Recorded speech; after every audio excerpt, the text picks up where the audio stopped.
Merci le Ch'ti Jug, merci Eura Technologies, merci Rémi d'être venu. C'est un peu d'émotion parce que la dernière fois qu'on a fait un événement, on était ensemble d'ailleurs.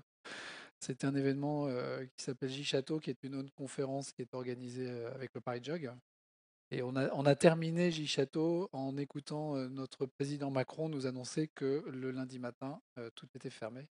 Donc c'était un peu la conférence, l'unconférence de la dernière chance, j'ai envie de dire. Et on a la chance d'être ici, donc c'est vraiment super. Voilà. Ça fait chaud au cœur et puis j'espère qu'on va pouvoir mettre cette période derrière nous, tout le monde. Ok, Java 17. Java 17 est sorti avant-hier, donc c'est le thème de la soirée. On nous a demandé de parler de Java 17, je ne sais pas pourquoi. On nous a demandé ça, c'est quand même, c'est à la limite d'être de l'incongru. Alors je voudrais commencer, je vais commencer, je vais pas vous montrer beaucoup de slides, par vous parler un peu de la façon dont on peut passer de 11 à 17, de toutes les nouveautés que vous avez dans le JDK. Alors pas toutes les nouveautés, plutôt me concentrer sur les nouveautés qui nous intéressent en tant que développeurs, c'est-à-dire celles qui vont vraiment avoir un impact sur la façon dont on va écrire du code. Voilà. Donc mon nom c'est José. J'ai une belle photo de moi ici qui est assez récente, malgré tout, avec quelques liens, peut-être un peu trop. Et le fait, vous voyez, il y a le logo Oracle en bas à gauche, parce que jusqu'à avril dernier, je travaillais pour l'université Paris 13, où je suis resté 25 ans de ma vie, qui est donc un peu plus longue que ça, comme vous pouvez l'imaginer.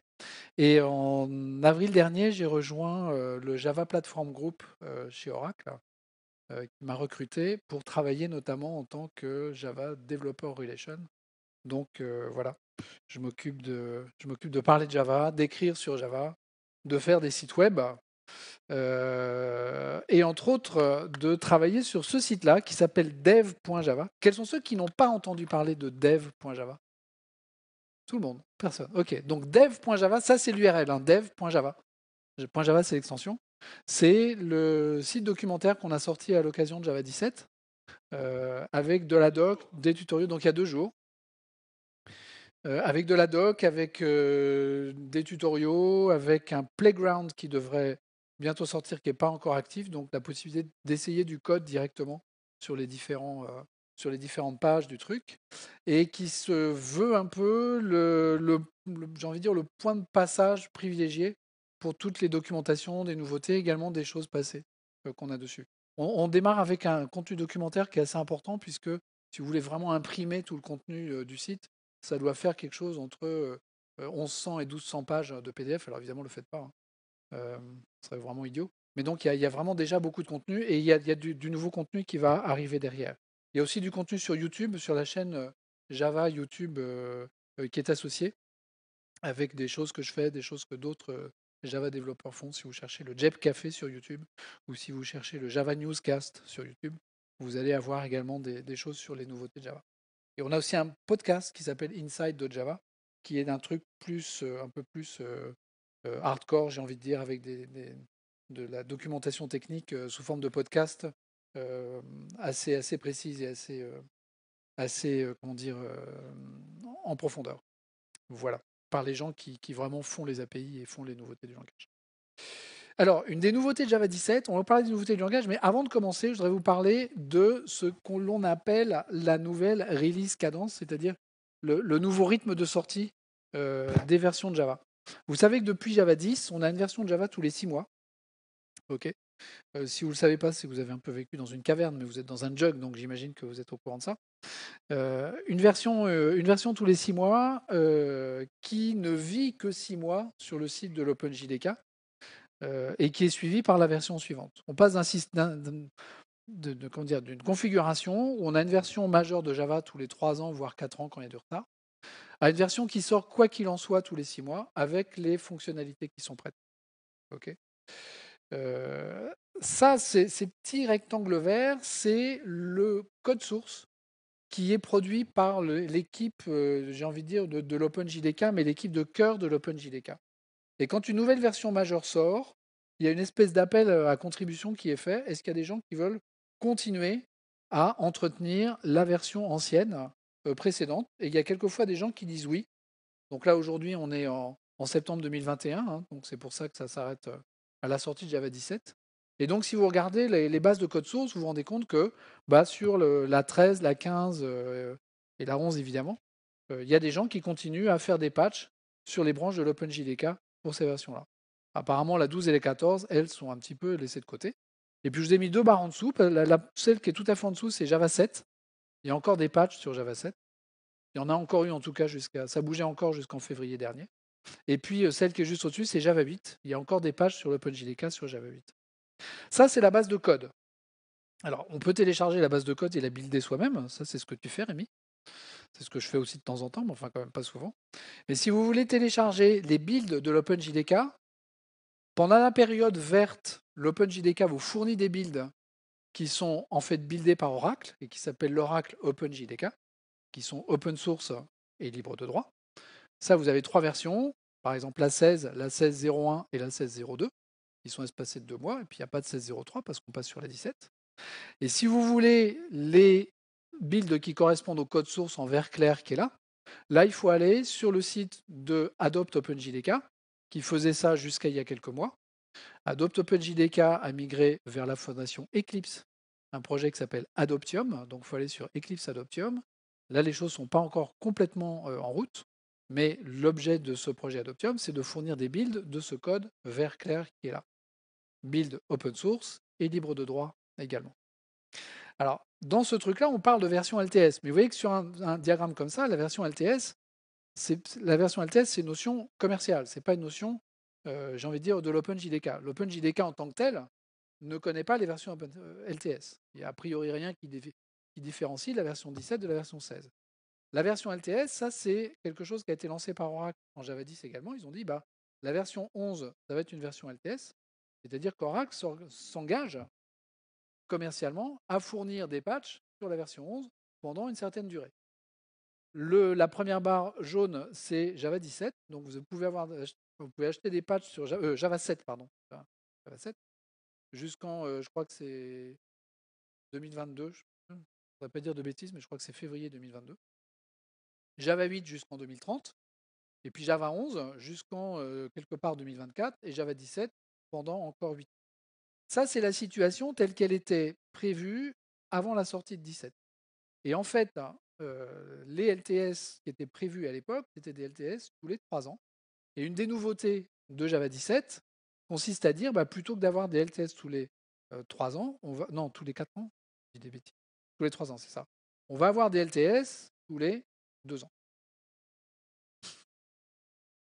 Oui, c'est une proposition. Mais bon, il y a quand même, a priori, des chances que ça se fasse.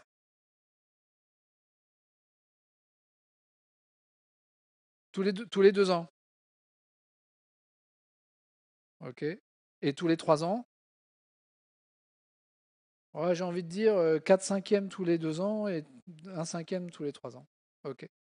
Donc là, on va avoir une nouvelle. Donc c'est la New Release Cadence. OK. C'est la nouvelle cadence de release où on va avoir en fait une LTS tous les 2 ans. Donc ça veut dire que la prochaine LTS, c'est la 21. C'est pas la 23. Donc on revient dans 2 ans, Thomas. C'est cool pour nous aussi, hein. Je te confirme. OK. Et la deuxième annonce, alors ça, je vous ai mis les liens là sur les annonces, hein. Je vous filerai les slides évidemment, donc vous pourrez aller voir les liens des blogs, etc. si vous voulez les détails.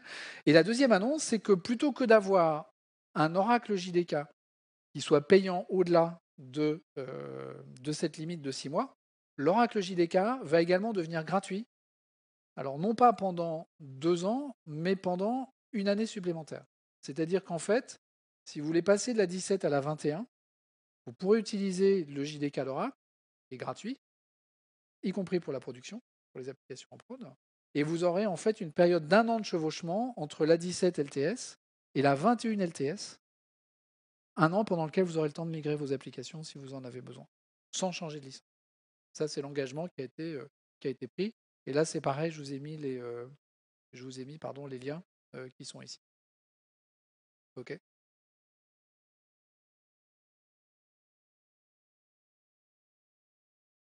Ouais.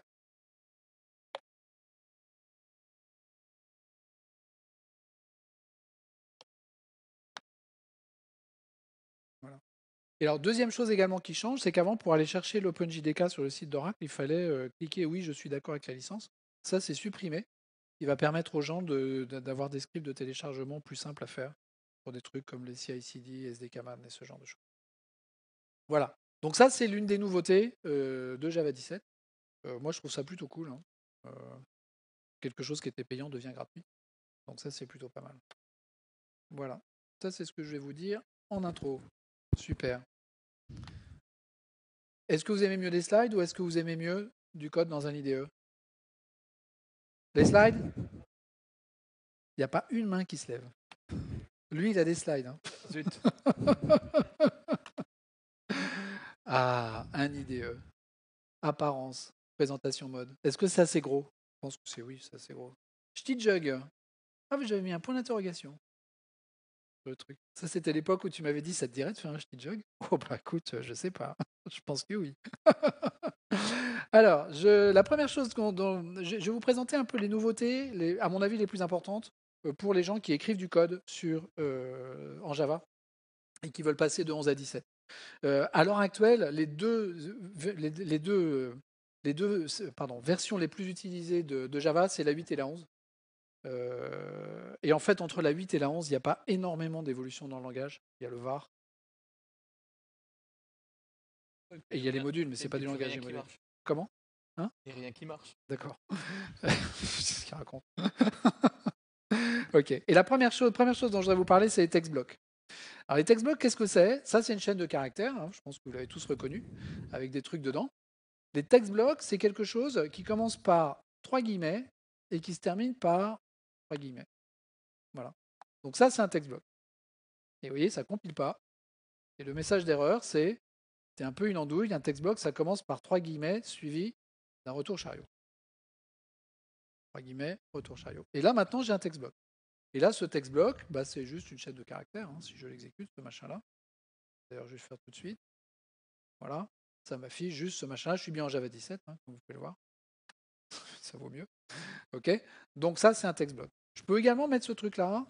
Ce truc-là, là, je suis pas obligé de le mettre à la fin. Je peux aussi le mettre de l'autre côté. Bon, en fait, ça ne change rien. Et à l'intérieur, bah, je peux mettre des retours chariots un peu comme je veux. Vous voyez?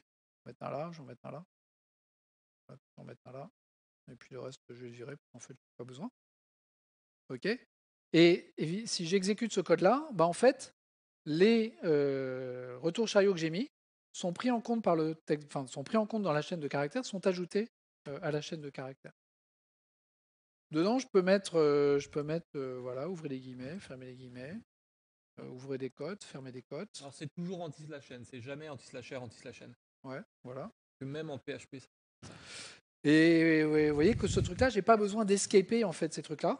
Ça marche directement. Donc si je veux mettre du JSON, si je veux mettre du SQL, si je veux mettre de l'HTML, si je veux mettre du XML, tout ça, je vais pouvoir le copier-coller dans mon code sans problème, ça va bien se passer. Si vraiment je tiens absolument à escaper les choses, je vais le faire sur le 3, voilà. Je peux quand même, si je suis vraiment un vicieux de l'escape, ok, je peux continuer à escaper les choses et les caractères échappés sont bien interprétés correctement. D'accord? Alors il y a une petite subtilité sur le text block, c'est que, je ne sais pas si vous avez remarqué un truc, je vais le relancer. Je ne sais pas si vous avez remarqué un truc, mais là, ma chaîne de caractères, elle commence, j'ai pas d'espace devant. Ok. Alors que si je regarde bien sur mon code source ici, là, j'ai tout un tas d'espaces qui sont ici. D'accord? Qui sont en fait de l'indentation du code. Ça, c'est des espaces qui sont rajoutés par l'IDE. Les text blocks comprennent ça et virent ces espaces-là au moment de la compilation. Oui, je pense que c'est au moment de la compilation. Et donc la chaîne, elle n'a pas ces trucs-là. Mais par contre, si j'en veux quand même, en fait, c'est la marge, entre guillemets, est fixée par la position des derniers 2 points qui sont ici. Vous voyez, si je me mets ici, par exemple, je vais zoomer pour que vous voyez bien. Vous voyez, IntelliJ, il le sait. Il met une espèce de petite barre vert clair, là. Je ne sais pas si vous la voyez bien, si elle sort bien. Et en fait, cette barre vert clair, c'est la limite de ce qui va être pris en compte au niveau de ma chaîne de caractères. Vous voyez que là, les espaces que j'ai mis, je les ai mis là. OK. Là, je vais me remettre comme ça. Et puis là, je vais le mettre un peu différemment. J'ai une nouvelle méthode sur string qui s'appelle lines, qui me permet de créer qui découpe la chaîne de caractères sur les retours chariots et qui me fait un stream avec les éléments qui ont été découpés. Et donc là, je vais le mapper. Et puis je vais mettre on a une fonction ce truc-là. Je vais mettre juste un pipe devant, plus S, et puis plus un pipe après. Comme ça, voilà. Et puis, je vais l'afficher. Ouais. On verra d'autres méthodes sur Stream juste après. Voilà. Je relance ce truc-là. Et là, vous voyez que j'ai bien un espace avant chaque élément. J'ai un espace avant, je n'ai pas d'espace après. Alors, si vous voulez avoir des trucs avec les espaces après, on peut faire quelque chose. On peut mettre des anti-slash-s sur le machin ici, comme ça. CTRL-C. Si. C'est S pour space. Ouais, c'est S pour space.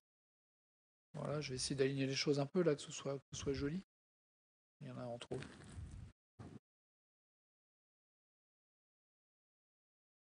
Voilà, et moi ça là. Hop. Et vous voyez que le fait d'avoir mis des anti-slash-s, ça impose des espaces après. Là, j'ai un peu foiré sur le string, bon, peu importe. Ça impose des espaces après. Et puis, si je vais voir dans la classe string, j'ai des méthodes particulières dans string qui me permettent de virer les espaces avant, les espaces après, de les extraire, etc. Je peux jouer un petit peu avec ces trucs-là. Si vraiment je veux pas de ces espaces-là, je vais me mettre comme ça. Bon, ça, je vais le virer là parce que ça m'embête. Je n'arrive pas à anticiper où est le truc. Voilà. Si je me mets comme ça, ok, là en fait, ce que je lui dis, c'est que ces trucs-là, c'est sur plusieurs lignes, mais je veux que tu me vires les retours chariot. Illégal escape caractère. Alors, il ne faut pas qu'il y ait d'espace après, ce truc-là. Donc, je vais juste vérifier que j'ai bien tout viré. Oui, alors j'aurais pas dû. J'avais bien tout viré. D'accord. Hop là, on reprend le truc. Et là, vous voyez, il m'a viré en fait tous les espaces, tous les retours chariots, il me les a virés. Il a gardé les espaces, mais il a viré les retours chariots. Donc je peux jouer avec ces text blocks. Je vais remettre le S. En fait, c'est la même syntaxe en C qu'en C. Je sais pas si vous vous souvenez qu'en C, on peut mettre des slash et ça continue. Plus personne fait de C. Personne connaît ça. Si, il y a des gens qui font du C. Il y en a 4 personnes. Bravo. On a tous commencé par là, enfin, un certain nombre de gens. Ok, donc ça, c'est les text blocks, nouvelles features. C'est pas la révolution, mais c'est quand même drôlement pratique quand on veut notamment inclure d'autres langages dans le code Java. À mon avis, c'est surtout ça le truc intéressant. Est-ce que j'ai d'autres trucs ici? Ouais, je vais passer sur B. Ok, ça c'était pour les text blocks. Ah, et là, je me rends compte que quand je suis sur le grand écran, ça coupe les lignes. Alors, il y a des petites nouveautés sur... Il y a des trucs sur les text blocks, des remarques? Non? Ouais, question. Est-ce qu'on peut templétiser dedans? C'est-à-dire mettre des trucs de format, des choses comme ça? Attends, Java 18. C'est en cours.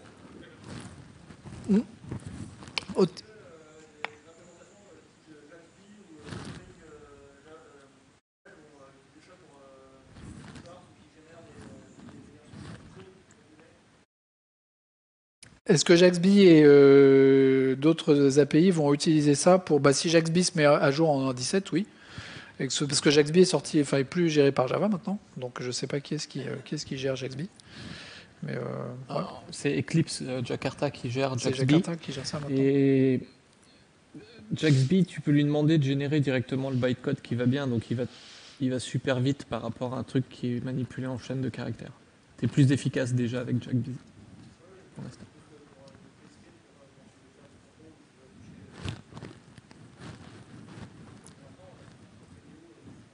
Ouais, c'est pour ça qu'il est rapide et c'est chiant à débugger, je suis d'accord avec toi.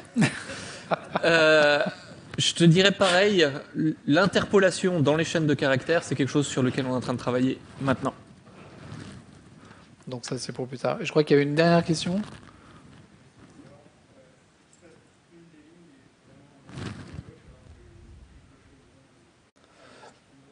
Quand une des lignes est partie beaucoup trop loin à gauche, c'est ça? Beaucoup trop loin à gauche, ça pour moi c'est la droite. Donc plutôt beaucoup trop loin. Ah, qu'il y a un décalage entre les lignes, il y a des espaces entre les deux. Je suis pas sûr de bien comprendre la question en fait. Ouais? Ok. Alors, sur les listes. Là, sur les listes, on a un truc sur les listes qui est vachement sympa. Parce que c'est quand même un peu un micmac, hein, l'état des listes. Là, j'ai créé une array list, ok. J'ai mis du contenu dedans. Et puis là, j'ai créé une array as list. Ça, c'est les vieux trucs, hein, c'est les trucs qu'on a depuis vachement longtemps, hein, array as list. Et puis j'ai mis le même contenu dedans. Et puis j'ai créé un list.off. Alors list.off, ça c'est du Java 9. Donc si vous êtes encore en 8, C'est une méthode factory qui va vous permettre de créer des listes. EureList, c'est une liste. Je peux la modifier. Je peux mettre des valeurs nulles dedans. Je ne vais même pas montrer ce que ça donne. Je vais juste exécuter ce code-là. Voilà, j'ai un code à la fin là, qui me permet d'afficher le contenu. Donc EureList, ça c'est le truc qu'on connaît bien. EureAsList, elle est un petit peu plus subtile que ça. EureAsList, il faut le voir ça comme un wrapper sur un tableau. Il y a beaucoup de gens qui disent « Ah, EureAsList, c'est une liste qui est non modifiable. » Alors, le fait est qu'elle est non modifiable au sens où si je... EureAsList, voilà. Ou si je veux ajouter, par exemple, un élément dedans, là, il va me dire « Mais tu n'as pas le droit d'ajouter des éléments dedans. » Voilà, j'ai une unsupported opération exception. Par contre, si je veux modifier les éléments qui sont à l'intérieur, par exemple les mettre en majuscule, to uppercase, voilà, et que j'exécute ce code, ça, j'ai le droit de le faire. Okay. EureAsList, je ne peux pas ajouter d'éléments, je ne peux pas en tirer, mais je peux modifier les éléments existants dedans. Je pourrais trier également cette liste, faire un sort, ça va permuter les éléments à l'intérieur, ça, j'ai le droit de le faire. Et dans EureAsList, je peux aussi mettre des valeurs nulles. Alors je vais mettre une valeur nulle, et puis je vais prendre une belle nulle pointeur exception, donc je vais mettre ça en commentaire, mais je peux rajouter des valeurs nulles dans EureAsList. Ça, j'ai le droit de le faire. Ok. Pourquoi est-ce que je vous raconte ça? Parce que dans list.off, j'ai pas le droit de mettre de valeur nulle. Déjà, vous voyez, IntelliJ met un warning ici. Si j'essaie d'ajouter une valeur nulle dans list.off, je prends une nulle pointeur exception. Donc, EureList, c'est complètement modifiable, ça autorise les valeurs nulles. EureAsList, c'est modifiable, les éléments existants sont modifiables, mais je ne peux pas en ajouter, je ne peux pas en tirer, et ça autorise les valeurs nulles. List.off, ça, c'est une liste non modifiable et qui n'autorise pas les valeurs nulles. J'ai en plus de tout ça un truc qui s'appelle list.copyof, qui prend n'importe quelle liste en paramètres. Donc par exemple, EureList. Okay. N'importe quelle collection, en fait. N'importe quelle collection, même, oui, tout à fait. Je vais l'appeler copyof, et toi, je vais te dire que tu es une var. Parce que je me suis fait engueuler tout à l'heure par Rémi, dans le TGV. Rémi m'a dit, mais pourquoi est-ce que tu n'utilises pas var dans tes trucs? Donc là, j'ai mis un var, sauf que c'est une liste d'objects, hein, c'est plus une liste de string. Il faudrait que je mette une string là. Voilà. Et puis maintenant, ça marche plus, parce que voilà. Bref. Ok, et je vais afficher cette liste. Donc là, j'ai fait une copie du truc, donc évidemment, ça me l'a copié. Ça me fait une copie non modifiable de la liste, de la collection que j'avais en même temps, en entrée. EureAsList, voilà. Une liste non modifiable, je vais remettre ma valeur nulle ici, ok, et je vais mettre ça en commentaire pour ne pas prendre de nulle pointeur exception. Et si je réexécute ce code, vous allez voir que je prends une nulle pointeur exception sur la création de copyof parce que copyof ne peut pas copier une liste qui contient des valeurs nulles. Donc list.off et list.copyof me retournent des listes qui ne contiennent pas de valeurs nulles. En fait, c'est ça qu'il faut retenir. Okay. Ce qui est intéressant en soi. Hein. Et il y a une petite optimisation, c'est-à-dire que si vous faites un list.copyof d'un truc qui a déjà été créé avec list.off, il ne refait pas deux fois. Tu sais que je vais le montrer. Ah merde. Si je fais ce que je veux faire, c'est le égal, donc égal, ça compare les références, on est bien d'accord, entre EureAsList et copyof. Voilà, ça je vais appeler ça same. Vous allez voir que là, il va me retourner faux. Pourquoi? Alors, il faut peut-être que je vire le nul de là. Voilà, j'exécute ce code. Là, il me retourne faux. Parce que EureAsList n'est pas une liste non modifiable, donc copyof a bien fait une copie. Mais en revanche, si je lui passe list.off en paramètre, qui, elle, est une liste non modifiable, et que je compare list.off et copyof, là, vous allez voir qu'il n'a pas fait la copie, puisque c'est deux listes non modifiables qui ont le même contenu, donc elles peuvent pointer vers le même endroit en mémoire. Et ça, c'est cool. T'es d'accord? Oui, ça permet de faire des copies défensives en fait. Ça permet de faire des copies défensives, absolument. Et ça donne la garantie de ne pas avoir de valeur nulle dedans, ce qui est vachement bien. Ça, c'est ce que je voulais vous raconter sur liste. Question? Non? Ouais?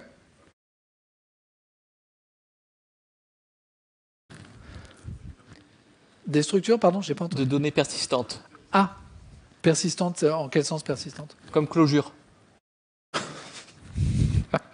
Donc, réponse. La réponse est, la dernière fois qu'on en a parlé, il y a 4 ou 5 ans, il y avait personne qui était d'accord sur quelle structure utiliser et quelle méthode devait avoir ces structures-là.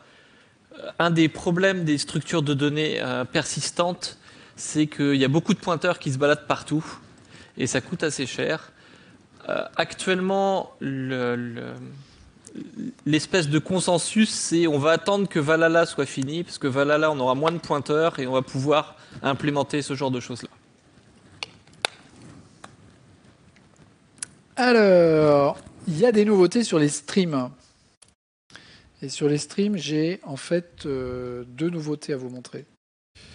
Et la deuxième, je ne me rappelle plus, mais ça va me revenir. Donc là, j'ai une liste. OK. Si, ça y est, j'ai les 2. Ça, j'ai une liste. OK. Et je fais juste un list.count dessus. Donc, je vais exécuter ce code-là. Et c'est le code précédent, donc ça ne va pas. C'est celui-là qu'il faut que j'utilise et que j'exécute, évidemment. OK. Donc là bon, ça me compte les éléments de ma liste, stream.count. Et j'en ai bien 10. Tout va bien. OK. Je vais m'amuser à faire un petit truc. Je vais faire un pic à l'intérieur. Vous savez, pic, c'est le truc qui permet de débugger ce qui passe dans un stream. Je peux lui passer un consumer. C'est comme un for each, en fait, sauf que le for each, c'est un truc terminal, le pic, c'est un truc intermédiaire. Et là, ce que je vais exécuter, ce truc-là, je suis censé imprimer tous les éléments qui vont être traités par ce stream dans cette opération intermédiaire. Et là, en fait, vous voyez que le système outPrintln, il n'est pas appelé par le code. Mon opération intermédiaire, elle n'est pas appelée. Mais le résultat du count, il est correct. Alors ça, c'est une propriété des streams qui n'était pas dans Java 8, qui est arrivée un peu plus tard. Je crois que c'est en 9 qu'elle est arrivée. Techniquement, c'est une propriété qui est marquée dans la doc et qui n'était pas implémentée. Et qui n'était pas implémentée. Et elle est depuis implémentée. Elle est implémentée depuis, c'est-à-dire que comme le stream, en fait, le stream que je crée sur une liste, il sait déjà à l'avance le nombre d'éléments qui vont être consommés. Il suffit de faire un size. Vous n'êtes pas censé modifier la liste que vous êtes en train de consommer pendant que vous la traitez avec un stream. Ça, c'est la spec. Donc le size, il ne va pas changer. Et donc, si vous appelez size, vous avez le nombre d'éléments qui vont être consommés par le stream. Le pic, il ne change pas le nombre d'éléments. Donc la propriété sized, elle est toujours là. Et quand le count arrive, il se dit, je suis en train d'essayer de compter les éléments d'un truc dont je connais le nombre d'éléments. Je n'ai pas besoin de les compter, je vais directement faire le size et retourner le résultat. Moralité, le pic, il n'est pas appelé. Il n'y a pas besoin d'appeler le pic pour faire ce truc-là. Ce n'est pas un bug de Java, ce n'est pas un bug du JDK, c'est écrit dans la spec. Une méthode intermédiaire, il se peut qu'elle ne soit pas appelée si la méthode terminale n'a pas besoin de l'appeler. Okay. Moralité, ne faites jamais d'effet de bord dans une méthode intermédiaire. Okay. Si vous dites, ah bah tiens, je vais en profiter pour mettre les éléments dans une liste, vous exécutez ce code-là, votre liste elle est vide à la fin, et vous ne comprenez pas pourquoi. Alors, le pourquoi, c'est ne faites pas d'effet de bord dans une méthode intermédiaire. Et la nouveauté, alors ça c'est plus récent, c'est que si je m'amuse à faire des skips, par exemple skip 1 et limite 3, ok, bah, je sais exactement combien j'ai d'éléments sans avoir besoin d'exécuter toutes ces méthodes intermédiaires. Donc là, c'est pareil. Le pic, il n'est pas appelé non plus si je fais des skips et des limites. Donc cette optimisation-là, en fait, elle a été étendue. Si je m'amuse à faire un map, par exemple, ici, ok, je vais faire un string to uppercase, par exemple, c'est un truc de stream, bah, le mapping, ça ne change pas le nombre d'éléments processés par un stream. Donc là, le map, il n'est même pas appelé. Là. Le map, il n'est pas appelé non plus. Donc je vous l'ai fait avec pic, mais avec map, c'est pareil. Faites pas d'effet de bord dans un map. C'est pas fait pour ça, un map. Bon, évidemment, si je fais un filter, là, je modifie le nombre d'éléments du stream, donc là, ça va bouger. Ok. Pas de commentaire ? Non, pas de commentaire. Quand tu dis ça fait pas le map, techniquement, ça fait le map, mais ça appelle pas la lambda. Ouais, ça ne fait pas la lambda. Voilà. Donc ça, c'est les petites optimisations sur stream qui sont assez sympas. Alors, on a une méthode sur stream dont je vais vous parler. Si vous lisez la doc de la méthode, moi, la première fois que je l'ai lu, la doc de la méthode, franchement, je n'ai pas compris ce que faisait la méthode. Il a fallu que je la relise, et puis il a même fallu que j'écrive une doc sur la doc de la méthode, donc il a fallu que je la comprenne. La page sur dev.java qui explique ça, et moi je trouve plutôt bien écrite, et plutôt... Vu que c'est toi qui l'as écrite. C'est moi qui l'ai écrite, oui. Enfin, au moins quand je la lis, je la comprends, ce qui est pas mal. Voilà. Donc là, j'ai un int, j'ai une string d'int, ok, avec 8 éléments dedans, et puis je fais un int.line, et là j'utilise une méthode qui s'appelle toList. C'est pareil, c'est une nouvelle méthode de stream, cette méthode toList. Je vais vous remontrer le code que ça exécute. Ça m'exécute, je mets juste mes éléments dans une liste, hein, c'est tout ce que ça fait. Cette méthode toList, elle est récente sur Stream. Alors, vous pouvez vous dire, OK, c'est un shortcut pour collectors toList, ce qui est pas loin d'être vrai. Mais il y a quand même une optimisation dedans. C'est que si jamais, à l'origine, je connais le nombre d'éléments que j'ai dans le stream, ça va me créer un tableau pile de la bonne taille pour créer la liste de résultats. Et ça, c'est une optimisation. Et puis, il y a une autre chose aussi, c'est que la liste que j'ai en retour, elle est non modifiable. Donc, ce n'est pas une liste. Elle est non modifiable, mais elle accepte les valeurs nulles. CF, ce que je vous ai raconté tout à l'heure. Donc, s'il y a des valeurs nulles là-dedans, je vais avoir une valeur nulle dans cette liste-là. Donc, c'est encore une catégorie de liste non modifiable, mais accepte les valeurs nulles. Donc, c'est ni list.off, ni list.copyof. C'est encore une quatrième catégorie de liste. OK. La raison pour laquelle ça accepte les nuls, c'est parce qu'on veut que les gens puissent remplacer le collector toList par directement toList. Et il y a des couillons qui mettent des nuls dans les streams. Ça arrive. Ça arrive. Ça arrive, voilà. Alors, qu'est-ce que je voudrais faire avec ce truc-là? Vous voyez qu'ici, j'ai que des entiers, donc je voudrais les mapper. OK, map, integer, parse int. Donc, je vais en faire des integers de ces trucs-là. Je vais analyser les chaînes de caractères, en faire des integers. Donc, ce strings-là, comme j'ai mis un var devant, c'est vrai que c'est très pratique, j'ai pas besoin de changer le type. Le compilateur me dit, ah, mais maintenant, tu as une liste d'integers, et là, ça marche bien. Problème, à l'intérieur de ce truc-là, j'ai quelqu'un qui a un commentaire à faire. J'ai quelque chose à dire. Voilà. Et là, évidemment, si j'exécute ce truc-là, je prends une number format exception. Qu'à cela ne tienne, je vais faire un filter. Parce que je sais que pour protéger un stream, il faut faire un filter. Je vais prendre la chaîne de caractères, mais comment est-ce que je peux savoir si cette chaîne de caractères, elle contient un entier ou pas? Je peux faire un integer, je vais faire un try. OK, integer, allez, ça commence à rigoler. Hein. Tu peux leur demander de s'arrêter de me moquer de moi. Purée. C'est des gens qui respectent rien ici. Hein. Alors, vous pouvez réfléchir parce qu'on vous posera comme question tout à l'heure comment on fait pour ne pas utiliser integer.parseInt. Il y a une solution en Java pour le faire. Ça m'intéresse aussi. OK. Donc si là, je return true. OK. Et puis là, je peux returner false. Super, je suis en train de faire un return dans un catch. Voilà. Mais au moins, j'ai fixé mon truc. Ce genre de code, on le voit jamais en prod. Hein. Ça n'existe pas, ce genre de code en prod. Et là, c'est quand même un peu ballot parce que vous voyez que le coût d'exécution du prédicat, c'est le même que le coût d'exécution du map. Hein. Je le fais 2 fois, hein, le truc. Hein. Donc ça, c'est quand même vraiment pas top. Alors, si vous êtes pas en 17, OK, je vais vous donner un truc pour éviter de faire ça. Là, le filter, on va le garder pour la beauté de la science. Vous pouvez le faire avec un flat map. OK. Alors, comment il va marcher le flat map? Là, je vais tout de suite mettre flat map parce que sinon, il va pas être content. Voilà. Clac. Je vais récupérer ça. Tac, tac. Et le S, plutôt que de retourner true, là, c'est flat map, il faut que ça retourne à stream. Je vais utiliser mes streams, en fait, comme des optionnels. Donc là, je vais retourner un stream off de mon parse int. Et là, je vais retourner, ça c'est mon return ici. Return. Et là, je vais encore faire un return dans un catch. Donc ne faites jamais ça. Là, j'ai le droit parce qu'on est dans un jug. Dans un jug, on peut tous dire, mais voilà. OK. Donc là, grosso modo, je suis en train de dire, je retourne un stream. Si je peux faire un résultat, je mets ce résultat. Sinon, je retourne un stream vide. Et donc le flat map, lui, il va ouvrir les streams bêtement. S'il voit le résultat, il va le mettre dans le stream final. Et puis s'il voit qu'il n'y a rien, il ne va rien mettre puisqu'il n'y a rien. OK.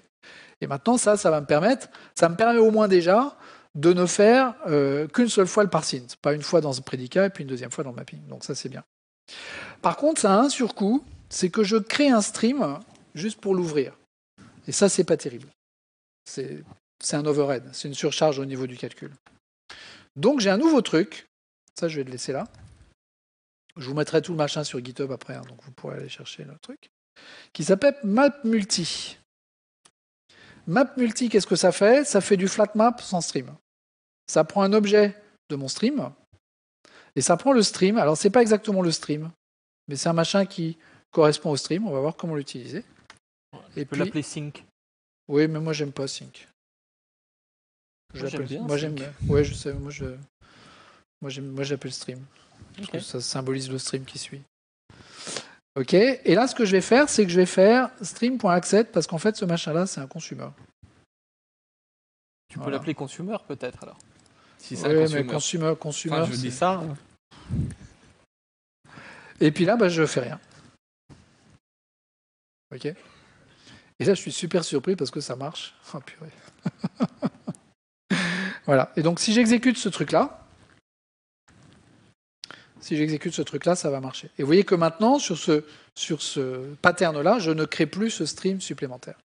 Alors, si vous n'utilisez pas les var, parce que là, il faut quand même que je vous le dise, et que vous mettez un list d'integer ici, parce que le vrai type, c'est list d'integer, d'accord, vous allez vous retrouver avec une belle erreur de compilation. Et l'erreur de compilation, ça vous dit « Je ne comprends pas le type, j'ai un list d'objects et tu me donnes un list d'integer ». D'où est-ce que ça vient? Ça vient du fait que mapMulti, le deuxième consumer là, que j'ai appelé, qui s'appelle mapper ici, ce que je trouve pas forcément... Pardon, ça c'est le mapper. Excuse-moi, voilà. Le type du consumer que j'ai appelé stream, c'est un consumer de R, où R est le type du stream retourné par le mapMulti. Or, mon mapMulti, qu'est-ce qu'il fait? Il prend un stream de chaîne de caractères et il me retourne un stream d'integer. Mais ça, c'est moi qui le sais. Donc, il faut que je lui dise, essentiellement. Et pour lui dire, donc soit je fais un var, mais je perds le type, soit je lui mets le stream d'integer ici. En fait, parce que le type R ici, il est défini localement à la méthode d'instance qui est là. Et donc, pour le définir au niveau de cette méthode d'instance, c'est ça la syntaxe. Ouais, donc le problème, c'est que si vous regardez la façon dont l'inférence marche, c'est-à-dire comment le compilateur il trouve les types, le compilateur il peut pas trouver les types quand ils sont dans le code. Il regarde pas le code. Il a le droit de regarder les returns dans le code, mais il n'a pas le droit de regarder tout le code. Le problème, ça serait qu'on aurait un code qui compile ou qui compile pas si jamais on change un truc qui n'a rien à voir avec la choucroute, en fait. En fait, il faudrait qu'il infère. Et je pourrais lui dire que ça, c'est un consumer d'integer, et là, ça devrait marcher. Hein, si je déclare les types ici. Ah, si tu déclares les types ici, ça va marcher. Si je mets ici, et je dis ça, Pepper, c'est un consumer d'integer. Voilà. Là, il me dit qu'il n'a plus besoin de faire ça. Alors, sinon, ce que tu peux faire, c'est les mettre juste avant le point. Entre le point et le mapMulti, tu mets chevron integer. C'est ce que j'ai fait. Ah oui, tu l'as mis là. D'accord, parce que sinon tu... Oui, mais t'as pas besoin de les typer non, au du niveau coup, j'ai pas besoin de faire ça. Je peux faire l'un ou l'autre. Je peux faire les deux. Mais c'est parce qu'en fait, le compilateur, quand il regarde le code du mapMulti, il va chercher des returns pour savoir ce qui est renvoyé, mais le mapMulti fonctionne avec des consumers. Donc il n'est pas capable de trouver quels sont les types. Donc il faut lui indiquer quel est le type de retour, en fait. Alors, le type poussé. Ce mapMulti, là, je l'ai fait sur un truc qui est un exemple de validation, mais je peux l'utiliser sur un stream tout à fait classique. Enfin, pour vous montrer que c'est vraiment comme un flat map, quoi. Là, je prends un i et puis je continue à appeler ce truc-là stream parce que j'aime bien ça. Pourquoi tu l'appelles stream alors que c'est pas un stream? Je sais bien que c'est pas un stream. Mais pourquoi ça s'appelle mapMulti? Le truc s'appelle mapper alors que c'est un biconsumer dans le truc. Non, le deuxième, c'est un consumer. C'est parce que c'est un consumer de consumer quand tu regardes, mais c'est compliqué à comprendre. Mais ton deuxième paramètre, c'est un consumer. Voilà. Et donc là, si i est différent de 0, je vais ajouter un deuxième objet dans le stream qui va être par exemple 10 fois i. Voilà. 10 fois i. Ça, je vais le mettre dans une liste. Ouais, je vais directement faire un... Non, je vais mettre dans un... Non, je peux pas le mettre dans une liste. Je peux le mettre dans un tableau. Voilà. Pof. Local variable. Ça, c'est un var. 1, très bien. Imprime-moi ça. Alors évidemment, j'ai pas de méthode toString sur truc, donc il faut que je fasse un arrays.toString. Array.toString de mon tableau d'int, et voilà. Et là, vous allez voir qu'il va me faire le truc. Donc pour chaque truc, j'ai 0, 1, 10, 2, 20, etc. Donc ça marche vraiment comme un flat map, hein, ce mapMulti. Ça marche vraiment comme un flat map. Ah. Voilà. Donc en fait, un des trucs, c'est le problème du flat map, c'est qu'il renvoie un stream. Donc ça veut dire qu'on ne peut pas appeler de méthodes qui ne sont pas des méthodes qui renvoient des streams. Si je dois faire un appel de librairie ou un truc comme ça, je ne peux faire des appels de librairie qui renvoient que des streams. Or, la plupart des librairies, ce qu'elles ont tendance à faire, c'est des callbacks. D'accord ? Je fais un appel sur des trucs qui lui-même m'appellent avec des callbacks. Et l'intérêt du mapMulti, c'est que dans ma callback, je peux pousser des choses à mon consommateur. D'accord ? Est-ce que vous allez l'utiliser beaucoup ? Non. Si, moi je suis sûr qu'on va en voir plein, parce que dès qu'il y a un truc imbitable qui est publié, on oui, d'accord. Juste pour rire, sur GitHub, il y en aura plein. Question sur cette partie-là? Ouais.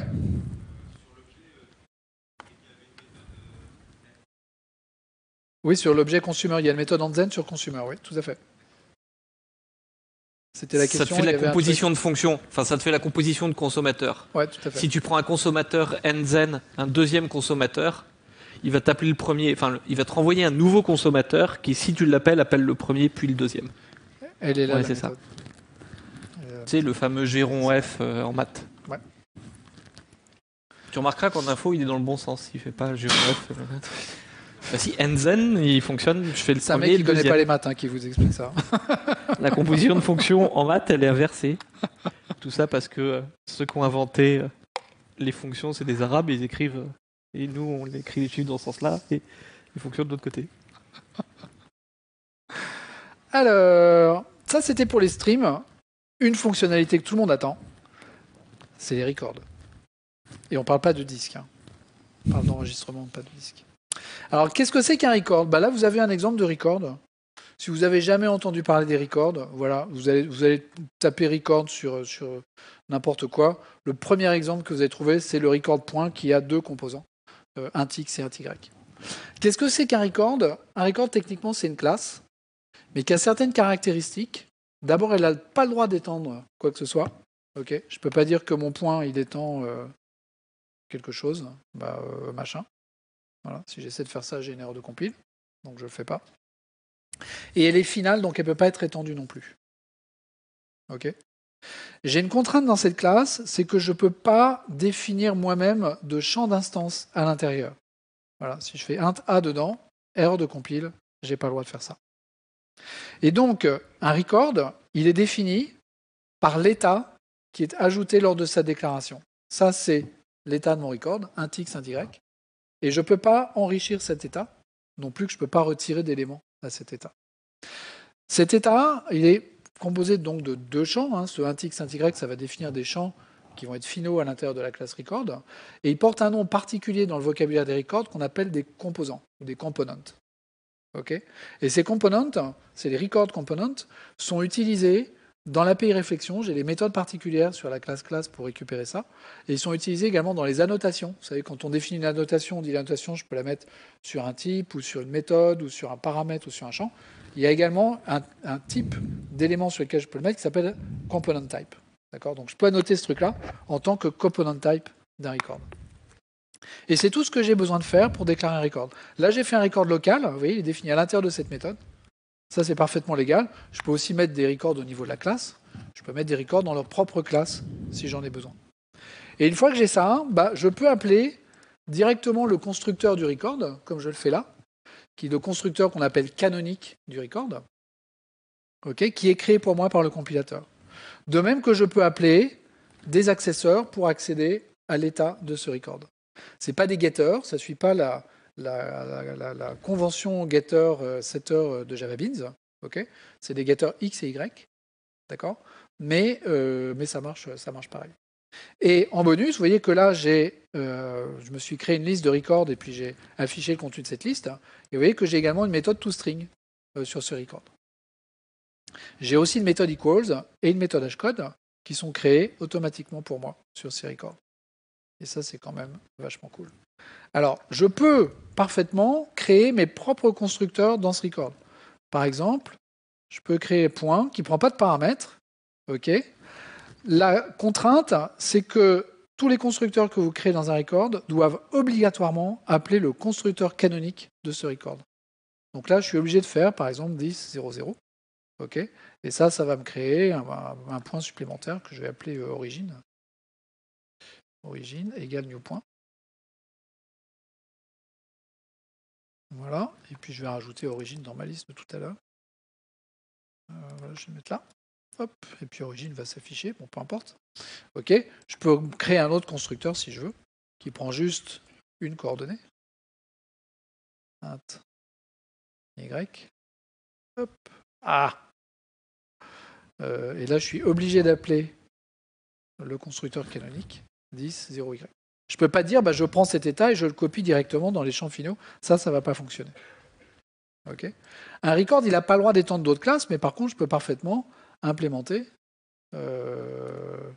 par exemple, comparable, 2 points. Ça, c'est parfaitement légal. OK. Alors, évidemment, il faut que j'ajoute la bonne méthode. Clac. Voilà. Et puis, je vais dire que si x est égal à O.x, à ce moment-là, je retourne integer.compare de y et de O.y. Vous savez qu'il ne faut jamais comparer les entiers en faisant la différence entre les deux dans les méthodes compare, parce que ça ne marche pas toujours. Ouais, ça, il y a des légers problèmes d'overflow. Ouais. On fait un moins d'une valeur trop grande, on se retrouve dans les positifs. Ouais. Donc ça, il ne faut jamais faire ça. Je ne sais pas si vous avez déjà remarqué, mais les guichets que vous avez au niveau de la SNCF, quand vous regardez les numéros des trains, de temps en temps, il y en a un qui est complètement à l'ouest à cause de ce bug-là. T'as déjà vu ça, toi? Ouais. C'est dommage que t'aies pas Twitter, parce que là, on aurait pu rigoler. C'est marrant. Ok, donc là, j'ai mis que mes points étaient comparables. Ok. Et je vais pouvoir imprimer point, sortie, to list. Voilà, je peux faire comme ça. Puis si je veux y voir quelque chose, je vais juste virer ça. Ok. Si j'exécute mon code, là, il va me trier ma liste de records. D'accord? Donc ça, c'est la première approche sur les records. Super simple. C'est un composant qui est très simple. Au niveau de, il n'y a pas grand-chose à comprendre dessus. Ouais.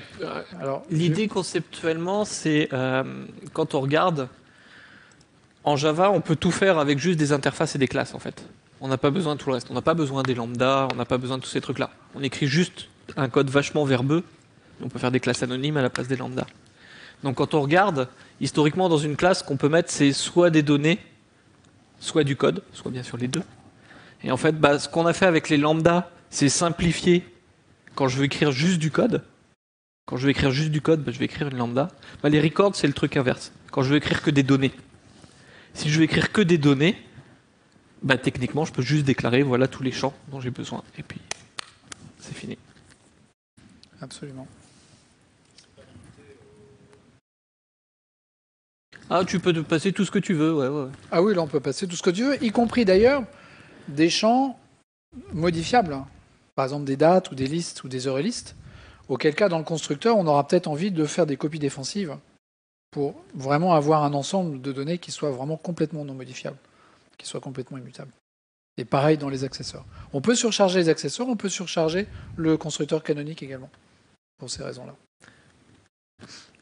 Tu peux redéfinir, pas surcharger. Ouais, redéfinir, oui, tout à fait. Redéfinir, ça veut dire remplacer, surcharger, ça veut dire fournir un nouveau avec une autre signature. C'est pas le cas. Alors là, je vais me créer un record qui s'appelle range, ok. Et j'aimerais bien éviter de pouvoir dire, un range commence à 10 et se termine à 0, parce que c'est pas tellement logique de faire ça. Donc, pour faire ce genre de choses, la façon proposée par les records, j'allais dire la façon canonique, c'est de se dire, je vais redéfinir, merci, le constructeur canonique en disant, si Begin est plus grand que end, à ce moment-là, je vais jeter une new illégale argument exception, ça te va? State exception? Non, argument. Begin should be smaller than end.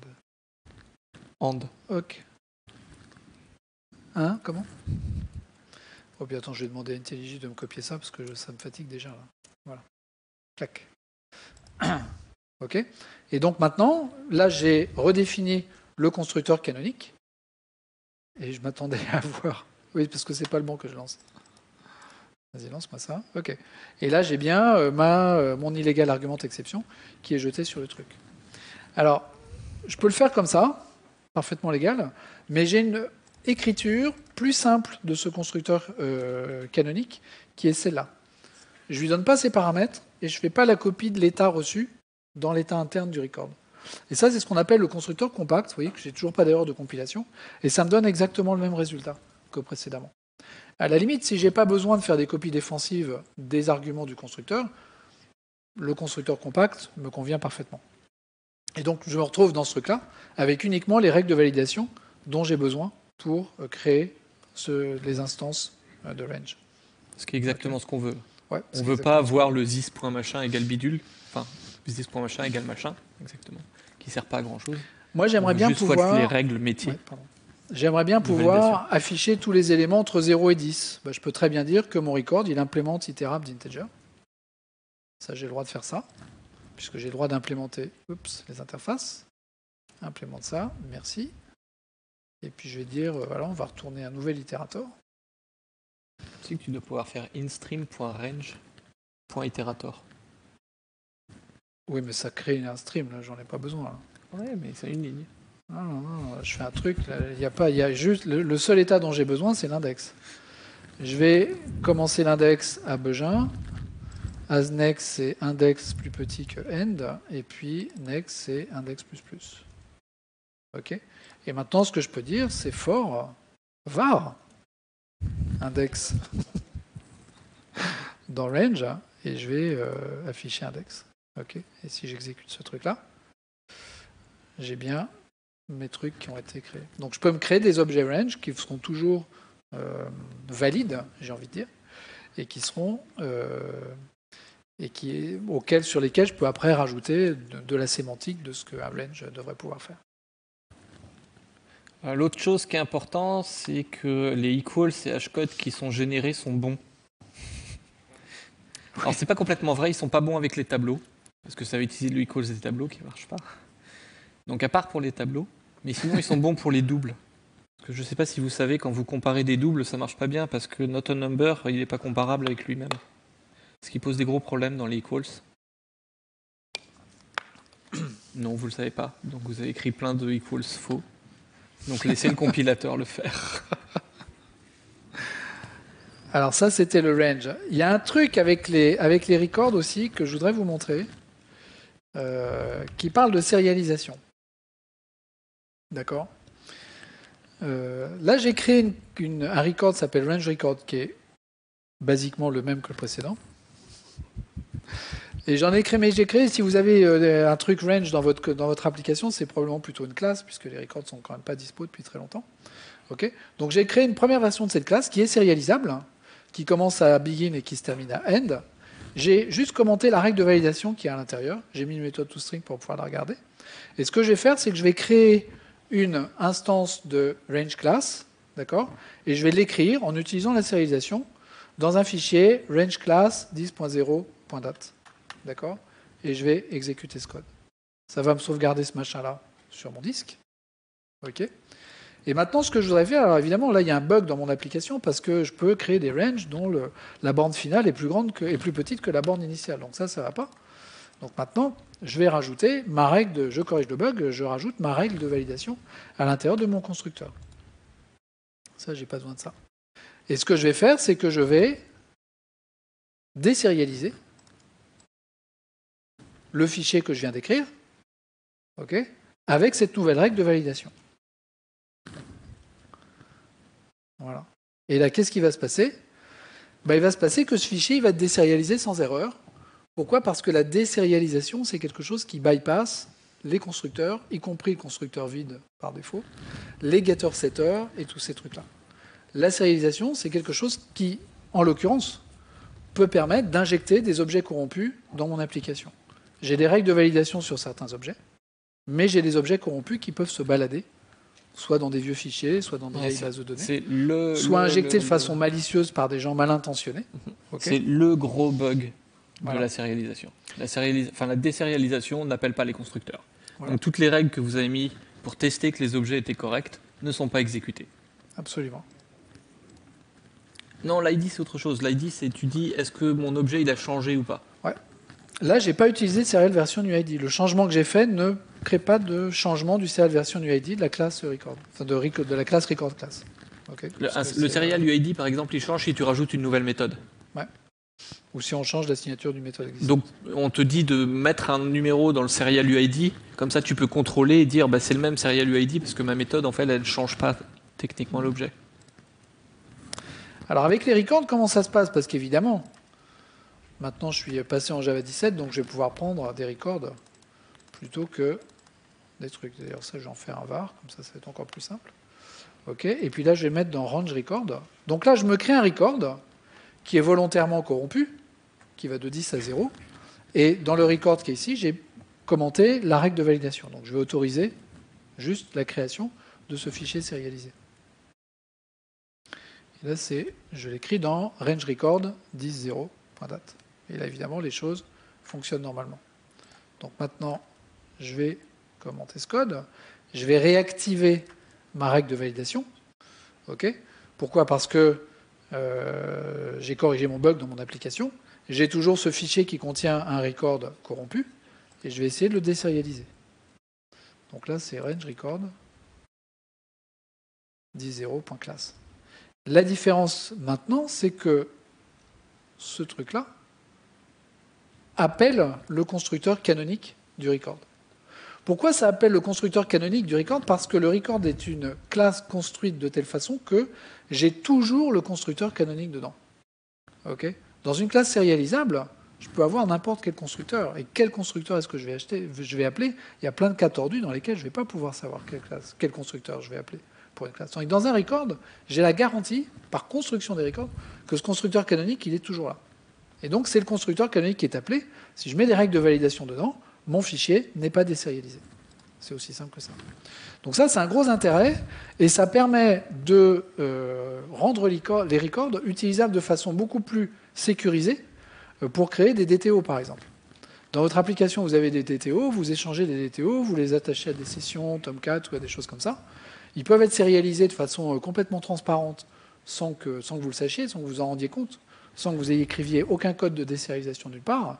Et ça, c'est des backdoors que du code malicieux peut éventuellement exploiter. Il y a quelque temps, on a eu une présentation de quelqu'un qui s'appelle Steve Poole, au ParisJug, qui est sur YouTube, qui montre des exemples, c'est juste à frémir.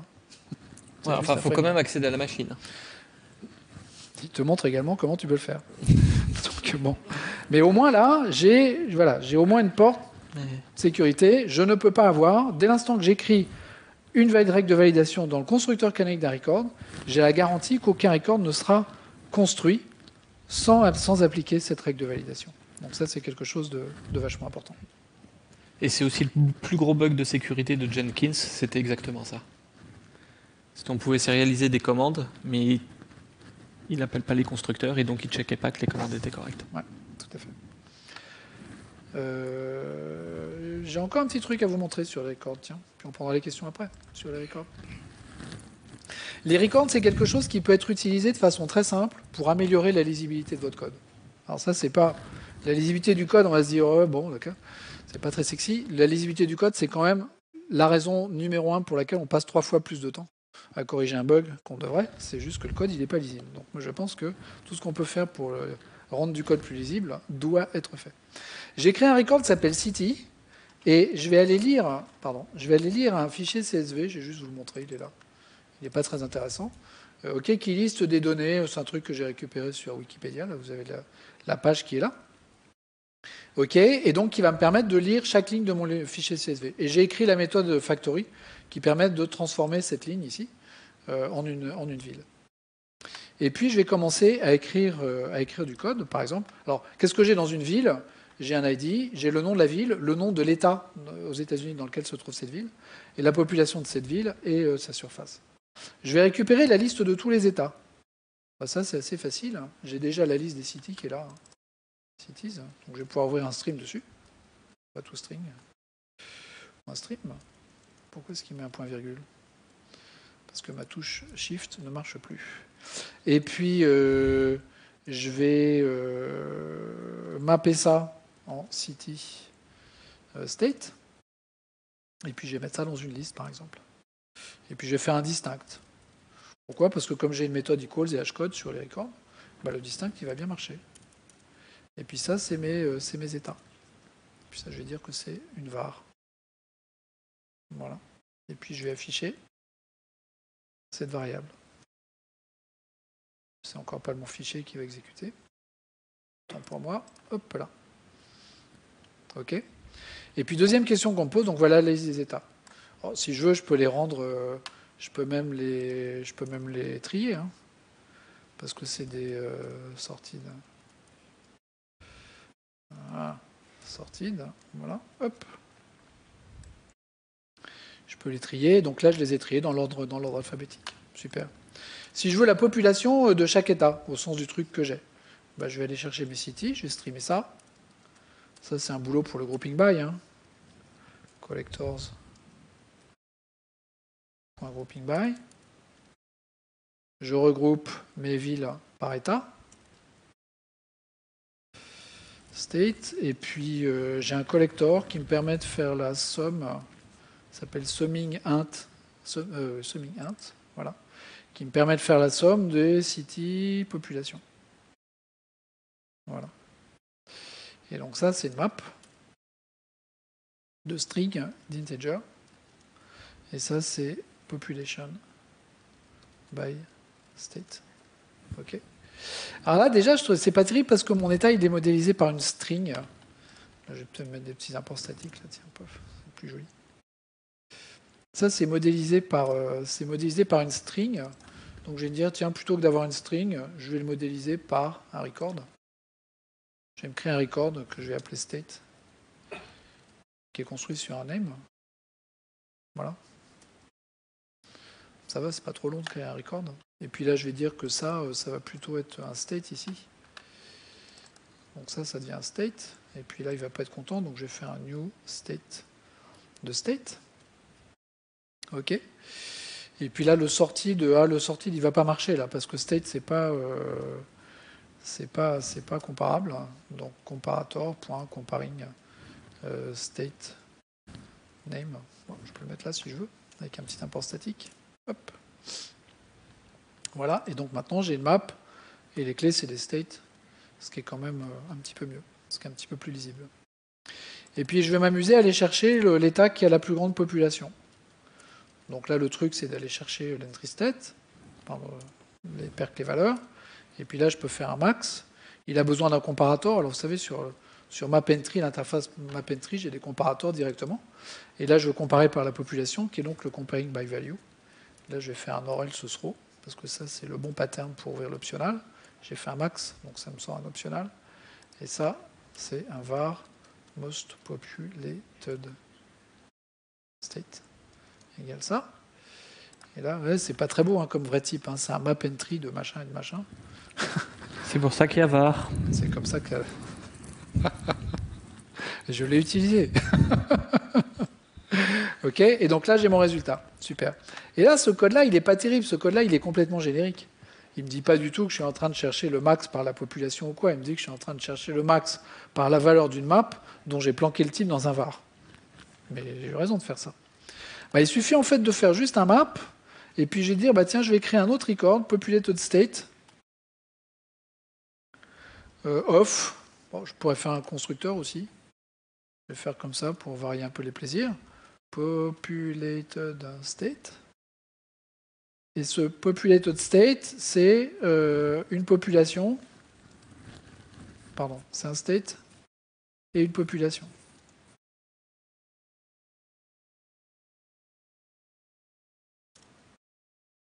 Voilà. OK, et puis je vais créer une méthode off dessus. Moi, je vais même demander à IntelliJ de me le faire. Voilà, tu peux créer une méthode off. Donc ça me retourne un populated state. OK. Ça, c'est une entry. Et il faut que j'appelle le constructeur canonique, que le compilateur m'a gentiment créé. Return new, populated state de entry.getKey, entry.getValue. OK. Ça m'a pas pris beaucoup de temps de faire ça. Et d'un seul coup, là, le code que j'ai là, bon, bah, je vois que ça me dit un peu plus ce que je manipule. Et même le constructeur qui est là, alors évidemment, là, ce constructeur, là, il va plus du tout. Mais je peux utiliser le même pattern que le MapEntry, en fait. Je pourrais dire, OK, je veux trier populated state, comparing by population. OK. Ça, c'est une méthode factory qui me crée un comparator. Je vais dire que ça me return comparator, comparing de populated state, population. Là, j'utilise les méthodes factory de comparator pour créer des populations. Donc ça, c'est mon comparator que j'ai créé là. Et là, je peux faire, pareil, un import statique si je veux. Et là, d'un seul coup, j'ai un code qui est beaucoup plus explicite, qui me dit ce que je fais. En réalité, si je vois que ce que je fais, c'est pas la bonne chose, c'est-à-dire que j'ai un bug, je vais pouvoir le corriger tout de suite. Donc ça, c'est des petites idées comme ça sur des patterns qu'on peut utiliser qu'on peut appliquer pour pouvoir utiliser les records de cette façon-là. Donc ça répond en fait Voilà. à une question qu'il y a fréquemment, qui est pourquoi il n'y a pas de classe pair en Java. Ouais. Parce qu'il y a déjà MapEntry, donc tant qu'à faire de faire Ouais, mais MapEntry, le but, des classes complètement génériques pour transporter 2 objets, autant utiliser MapEntry. c'est parce qu'en Java, en fait, l'idée, c'est qu'on doit nommer les choses. Et donc, c'est plus facile de nommer un record qui contient 2 champs, d'accord, et de l'utiliser parce que ça va avoir un vrai nom et ça sera plus facile de comprendre après le code que de se balader avec une paire de machins sans savoir ce que c'est. Absolument. Ça, c'est ce qu'on voulait vous raconter sur Ouais. les records. Peut-être il y a des questions sur les records? Oui.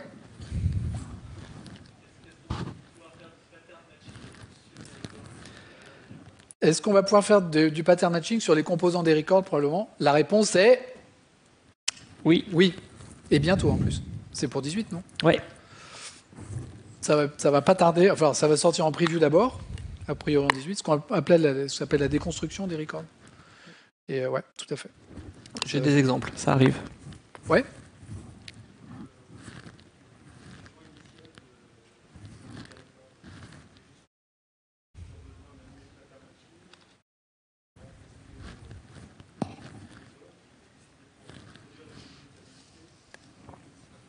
Alors, la question, c'est quel était le besoin initial des records? Je vais répondre sur la première partie. C'est pas du tout pour remplacer Lombok. C'est pas l'objectif de remplacer Lombok. Donc, si vous voulez continuer à faire du Lombok, continuez à faire du Lombok. Les records, c'est quelque chose. Le bytecode des records n'est déjà pas le même que le bytecode généré par les classes annotées par Lombok. Classe annotée par Lombok, c'est vraiment une classe avec il y a tout le code à l'intérieur, getX, getY, etc. Elle n'est pas forcément finale d'ailleurs, mutable. Elle peut être mutable. Alors que le record, il a cette sémantique particulière. Et cette sémantique particulière également sur le constructeur canonique. Ok. Et peut-être sur la partie pattern matching, tu veux répondre, Alors, Rémi? donc effectivement, un des trucs, c'est de pouvoir faire le pattern matching dessus. Mais de façon générale, le but, c'est d'introduire des tuples nommés en Java. L'idée de base, c'est d'introduire des tuples. Et puis, comme on est en Java et qu'on veut des vrais noms, parce que quand on débug comme ça, on a des vrais noms, c'est des tuples nommés. Et on a eu une grande discussion à savoir est-ce qu'on les appelle record ou est-ce qu'on les appelle tuple pendant un certain temps. Ils se sont même appelés Datum à une époque. Non, avant on avait choisi datum parce qu'on savait que ça voulait dire rien pour personne. Donc tu choisis un mot-clé qui veut dire rien pour ça, personne, comme ça tu es libre de choisir la sémantique que tu veux. Ça c'est un truc de... Quand tu designs un langage, tu essayes de faire ça. Donc voilà, ça s'appelle pas tuple, mais si vous voulez remplacer tuple à chaque fois que vous voyez record, d'accord, ça dérangera personne. Ça s'appelle pas des tuples parce que la plupart des tuples dans tous les autres langages n'ont pas de nom. Or là, justement, on donne un nom aux choses. Donc c'est pour ça qu'on les appelait des records. Ouais.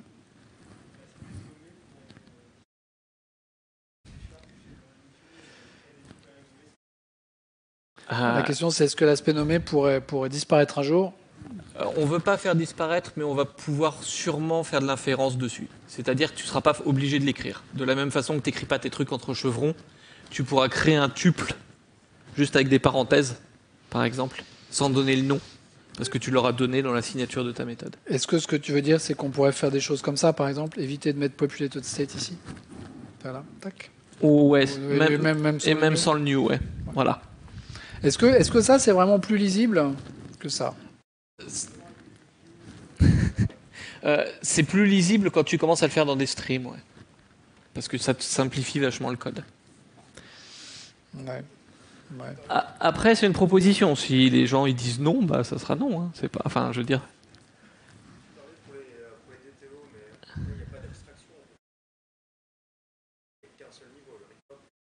Oui. Implémenter une interface. Tu veux faire de l'héritage? Sors. Pour faire de l'héritage pour les DTO?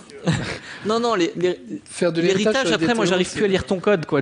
T'as du morceau de code partout. T'arrêtes. Non.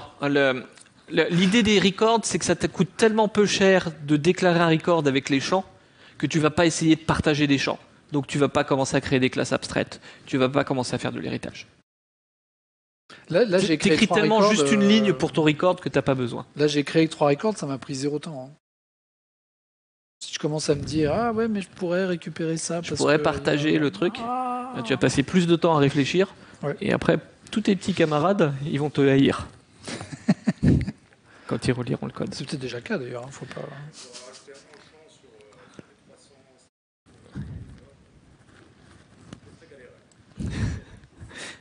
Le gros problème de l'héritage de façon générale, c'est que, t'en as deux, c'est t'as du mal à lire le code.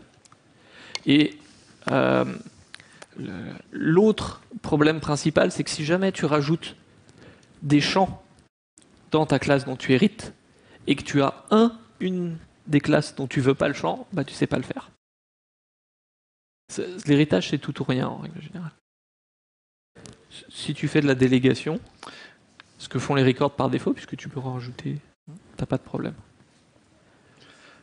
Il n'y a pas eu vraiment bataille à savoir est-ce qu'on devrait avoir de l'héritage ou pas. Si tu regardes, en fait, depuis Java 5, toutes les structures de données qui ont été créées, les enums, les lambdas, et ainsi de suite, ne te permettent pas de faire de l'héritage. Tu regardes les nouveaux langages mainstream qui ont été créés depuis 2010. Go et Rust, ils font pas d'héritage. L'héritage, c'est mort.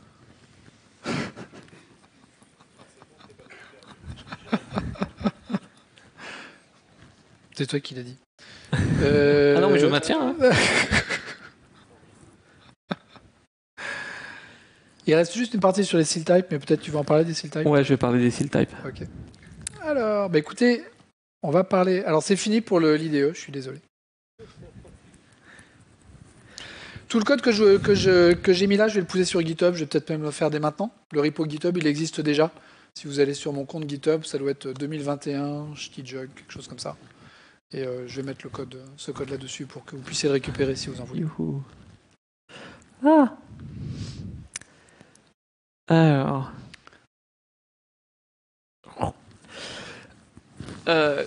Une des raisons pour lesquelles c'est des slides, c'est qu'à la fin, on va parler de ce qu'il y aura dans les futures versions, et donc forcément, ça compile pas. D'accord. Sinon, les slides, ils sont testés avec JShell pour les premières parties. Ça veut dire que c'est du vrai code. Alors, je ne sais pas s'il y en a parmi vous qui ont fait du fonctionnel. Un peu. Ouais, un petit peu. Si on regarde en fonctionnel, les deux structures de données qu'on va utiliser, c'est-à-dire les deux façons de créer des types qui correspondent à des données, d'accord, bah, c'est d'utiliser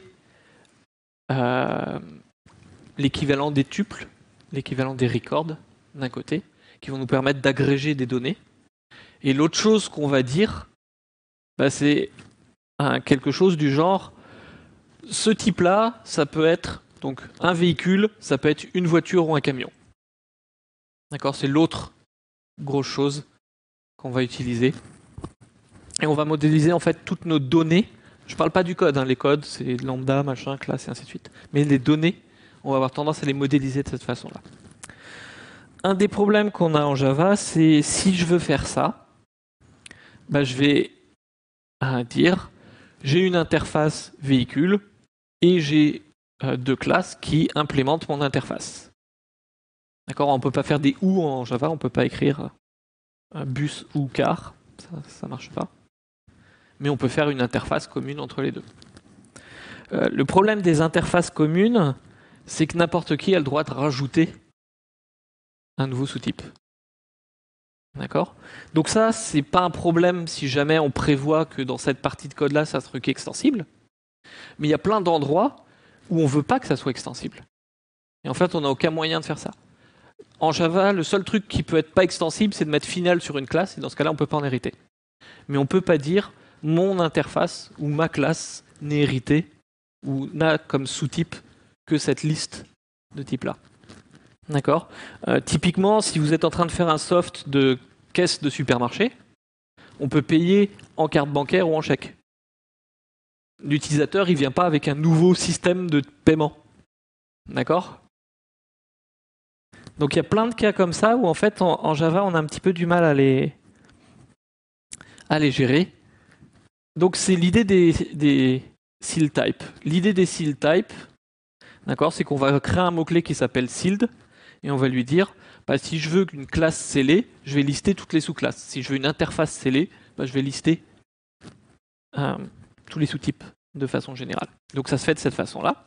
On a un beau mot-clé qui s'appelle sealed, interface, l'interface, et on a un autre mot-clé qui s'appelle permits, et on liste toutes les implémentations. D'accord ? Et c'est une sorte de handshake entre les deux, c'est-à-dire que le compilateur il vérifie que quand on implémente l'interface, on est bien un des sous-types qui sont listés. D'accord ? Ça, c'est vachement intéressant en termes de design. Ça veut dire qu'on a beaucoup moins de tests à effectuer, puisqu'on n'a pas besoin de moquer des machins ou des trucs comme ça pour créer un nouveau truc de véhicule pour voir que le code y marche. Puisqu'on a listé tous les cas possibles. D'accord ? On contrôle en fait beaucoup plus les choses. Donc on n'en a pas besoin tout le temps. Hein. Il y a des interfaces qui sont ouvertes parce qu'on veut laisser la possibilité à n'importe qui de l'implémenter. Mais on n'avait pas cette possibilité en Java de pouvoir fermer en fait une interface. D'accord ? Donc avec le mot-clé sealed, on peut fermer une interface. Alors pour ceux qui ont déjà fait du Scala ou du Kotlin, bah, c'est repompé de Scala et Kotlin. D'accord ? Pourquoi ? Bah parce que les gens ils aiment bien et ça marche bien. Alors c'est pas complètement repompé, il y a une petite différence, mais donc un des trucs particuliers, c'est que permit, ce que ça liste, c'est purement des noms. C'est pas des types, il n'y aura pas de chevron dans les permits ou ce genre de choses-là. C'est juste les noms, d'accord, des types. Donc c'est pas un truc. On peut pas faire un permit vide. On peut pas ne pas lister de trucs parce que c'est l'équivalent de final en fait. D'accord. Donc si on pouvait reprendre la machine à remonter dans le temps, on ferait sealed, enfin le mot-clé sealed pour tout le monde. Les classes vides et pas vides, mais comme là on a déjà le mot-clé final pour les classes dont on peut pas hériter, on permet pas d'avoir des permits qui sont vides. D'accord ? On a quelques contraintes sur les sous-types.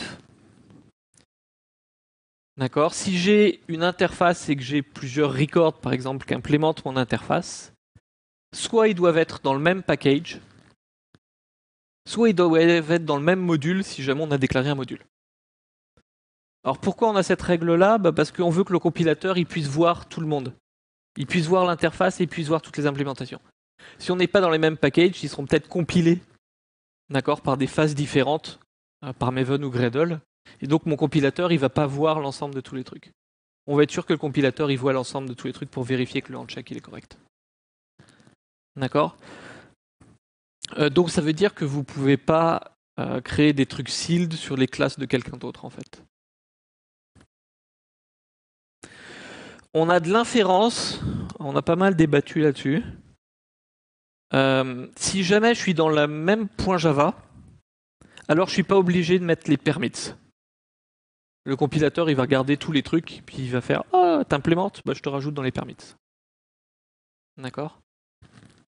Donc ça, c'est assez pratique, ça permet de définir en une seule unité et l'interface et tous les types qui implémentent l'interface de façon fermée. On a une petite limitation là-dessus, mais qui est assez normale. Je vous ai dit, les types qu'on mettait au niveau de permits, ça devait être des noms. D'accord ? Donc on ne peut pas utiliser des lambdas, on ne peut pas utiliser des classes anonymes pour ces trucs-là parce que ce n'est pas des noms qui sont stables. C'est des noms qui changent d'une compilation à l'autre. Voilà. Pour les lambdas, c'est pire, c'est le nom. D'accord ? Le nom de la classe d'une lambda existe qu'à l'exécution. Il n'existe même pas à la compilation.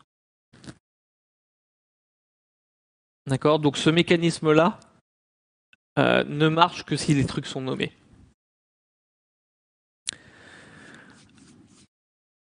Le gros intérêt, c'est que dès qu'on ferme la racine d'une hiérarchie, ça ferme toute la hiérarchie. D'accord ? Si jamais vous voulez pas faire, donc supposez que vous ayez une interface component, d'accord ? Le compilateur il va vous demander après, soit vous fermez votre classe, donc les records ils sont finales par défaut. Si c'est une classe, va falloir écrire final, d'accord ? Et donc si vous oubliez le mot-clé, le compilateur il va gueuler en disant non, je veux que tu me dises est-ce que ça ferme ou est-ce qu'on peut réouvrir ? C'est-à-dire, est-ce qu'on va permettre d'avoir des sous-types de quelque chose? D'accord? Donc ici, le non-sealed, ici, c'est un vrai mot-clé qui existe vraiment. Ça dit je réouvre les choses. Alors je vais répondre à la question de pourquoi on a utilisé non-sealed comme truc, parce que pourquoi on a mis un tiret dans les machins. C'est parce que les compilateurs, c'est chiant. Enfin, plutôt les grammaires, c'est chiant. Dès qu'on rajoute des nouveaux mots-clés dans le langage, on a un problème parce qu'ils peuvent être utilisés comme nom de variable, comme nom de méthode ou ainsi de suite. Alors pour ceux qui sont vieux, je ne sais pas si vous vous souvenez de la version 1.5 de Java, quand le mot-clé enum a été introduit. Tous les gens qui avaient mis des noms de variables qui s'appellent enum, tous les gens qui avaient mis des noms de package qui s'appelaient enum, leur code compilait plus. D'accord? Et il y avait moins de monde qui utilisait Java à l'époque. Donc c'est plus quelque chose qu'on fait. Quand on rajoute un nouveau mot-clé, on va essayer de dire non, ce nouveau mot-clé-là, il marche qu'à tel endroit. D'accord? Donc ça veut dire qu'on est obligé de spécialiser la grammaire, et spécialiser la grammaire, c'est compliqué, parce qu'il y a plein d'outils qui ne savent pas spécialiser la grammaire. Une autre façon de faire, c'est de faire des mots-clés qui ne peuvent pas être des identifiants valides. Donc de mettre des tirets dedans. Parce que les mots-clés avec tiret, c'est jamais des identifiants qui sont valides, donc on n'a pas de problème de compatibilité. D'accord? Donc c'est le premier qu'on introduit, mais il y a de grandes chances que pour les mots-clés futurs, on utilise des trucs avec des tirets, parce que c'est ce qui coûte le moins cher en termes d'ingénierie pour faire en sorte que les codes d'avant continuent à marcher. D'accord? Par exemple, on ne l'a pas fait avec var, parce que var c'est moins problématique. Var il est en minuscule, et ça remplace un type. Et les types, normalement, ils sont en majuscule. D'accord? Personne va nommer sa classe var. On est d'accord? Vous pouvez le faire pour voir ce qui se passe. C'est très drôle. Ça marche, mais ça sera la classe, ça sera pas le var. Parce qu'on veut rester compatible avec ce qui existait avant. Sur les vieilles versions de Java, alors. Après, il te fait un beau warning, mais tu veux que le code il continue à compiler. D'accord? Donc ça finit les notions de seal type. Je ne sais pas si vous avez des questions particulières dessus. Ouais.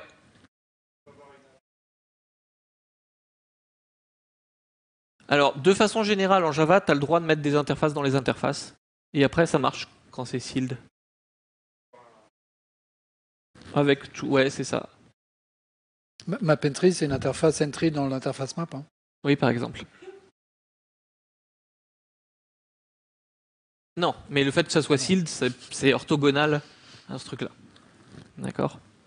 Il y avait une autre question là. Oui, un truc vachement important que j'ai pas dit. Il y a une grosse différence entre Scala, Kotlin, le mot-clé sealed et Java. C'est qu'en Java, la VM, elle vérifie, elle croit pas le compilateur. Elle vérifie aussi les choses. D'accord? Si vous êtes en Scala, par exemple, vous pouvez moquer vos objets, ça va marcher. Parce que les mocks, vous les faites à runtime. Et à runtime, la machine virtuelle, elle ne connaît pas le mot-clé sealed de Scala. Si vous utilisez le mot-clé sealed de Java, alors il est dans le bytecode.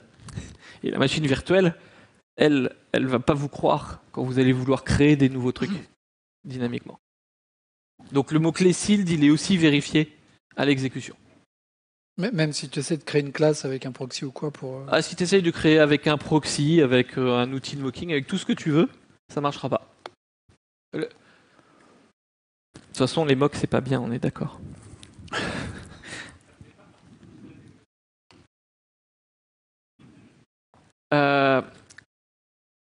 Pas vraiment, c'est plutôt pas voir un package. Oui, pardon. La question c'était est-ce que les modules, leur intérêt, c'était pas de contrôler l'héritage?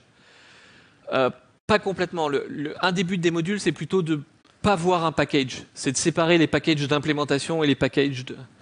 Tu peux contrôler l'héritage si tu as une classe, par exemple. Actuellement, la façon dont tu empêches qu'on puisse implémenter ta classe, enfin étendre d'une classe, il suffit de mettre le constructeur privé ou de package. Donc tu peux le faire actuellement en Java pour les classes, mais tu ne peux pas le faire pour les interfaces. D'accord? Un des intérêts de sealed, c'est qu'on peut le faire partout. Donc on a vu les records, on a vu les sealed. Maintenant, je vais vous expliquer comment on peut les mettre ensemble et jouer. Donc on va faire du pattern matching. Alors je vais d'abord vous expliquer qu'est-ce que c'est le pattern matching. Vous expliquer dans quel cas on l'utilise, dans quel cas on l'utilise pas. D'accord ? Avant de voir comment on fait pour le faire en Java. Alors, il y a un monsieur qui s'appelle Philippe Wadler. C'est pas grave si vous le connaissez pas. Hein. Il y a peut-être un compte Twitter. Qui a essayé de catégoriser les langages les uns par rapport aux autres. Et la façon dont il catégorise les langages, c'est ce qu'il a appelé l'expression problem. Donc il a dit, basiquement, il y a deux sortes de langages. Alors c'est avant les années 2000. Il dit, il y a deux sortes de langages. Il y a les langages qui vont utiliser le polymorphisme. D'accord ? C'est-à-dire, je vais dire, j'ai un véhicule avec une méthode compute tax pour calculer la taxe. Et dans bus, je vais dire comment je calcule la taxe. Et dans car, je vais dire comment je calcule la taxe. D'accord ? Ça, c'est le truc classique en Java du polymorphisme. Qu'est-ce que ça permet ? Ici, on a une hiérarchie qui est ouverte. Donc, on peut rajouter des nouveaux sous-types facilement. On peut créer soi-même ses propres sous-types, d'accord, et s'intégrer avec le reste des trucs, même si c'est quelqu'un d'autre d'une autre boîte qui l'a créé. D'accord ? Même si on n'est pas mainteneur du code, on peut créer des sous-types. Par contre, il y a un truc qu'on ne peut pas faire, c'est qu'on ne peut pas rajouter des nouvelles opérations. Si moi, je ne suis pas mainteneur de mon code qui a véhicule, je ne peux pas rajouter une nouvelle méthode. D'accord ? Ça, c'est pas possible. En fait, on a une autre catégorie de langage, pour les années 90, d'accord, qui fonctionne dans l'autre sens. L'idée, c'est de dire, je vais avoir une hiérarchie figée, donc ici une SILD interface véhicule, où je liste tous les sous-types, et dans ce cas-là, j'ai pas besoin d'avoir les opérations à l'intérieur du truc. Pourquoi j'ai pas besoin d'avoir les opérations à l'intérieur ? Parce que je peux les écrire à l'extérieur, parce que j'ai la garantie que je connais toutes les implémentations possibles. Et donc je peux écrire l'équivalent d'un switch. D'accord ? On est d'accord, on fait pseudo-syntaxe avec les mains. Ok ? Je peux écrire l'équivalent d'un switch. D'accord ? Avec, dans le cas d'un bus, je renvoie 12. Dans le cas d'une voiture, je renvoie 6. Pourquoi je peux faire ça ? Parce que j'ai figé la hiérarchie. Et ça, c'est intéressant parce que ça va me permettre de rajouter des nouvelles opérations facilement. D'accord ? Notez que mon compilateur, il m'aide, il va me planter à la tête si jamais j'oublie un des cases. D'accord ? Alors, techniquement, si on est en Java, il faudra rajouter un default. Mais on a toujours le truc du default en Java. Mais voilà, le compilateur va vérifier l'exhaustivité. Et là, si on regarde, ça marche dans l'autre sens. Je peux rajouter autant d'opérations que je veux.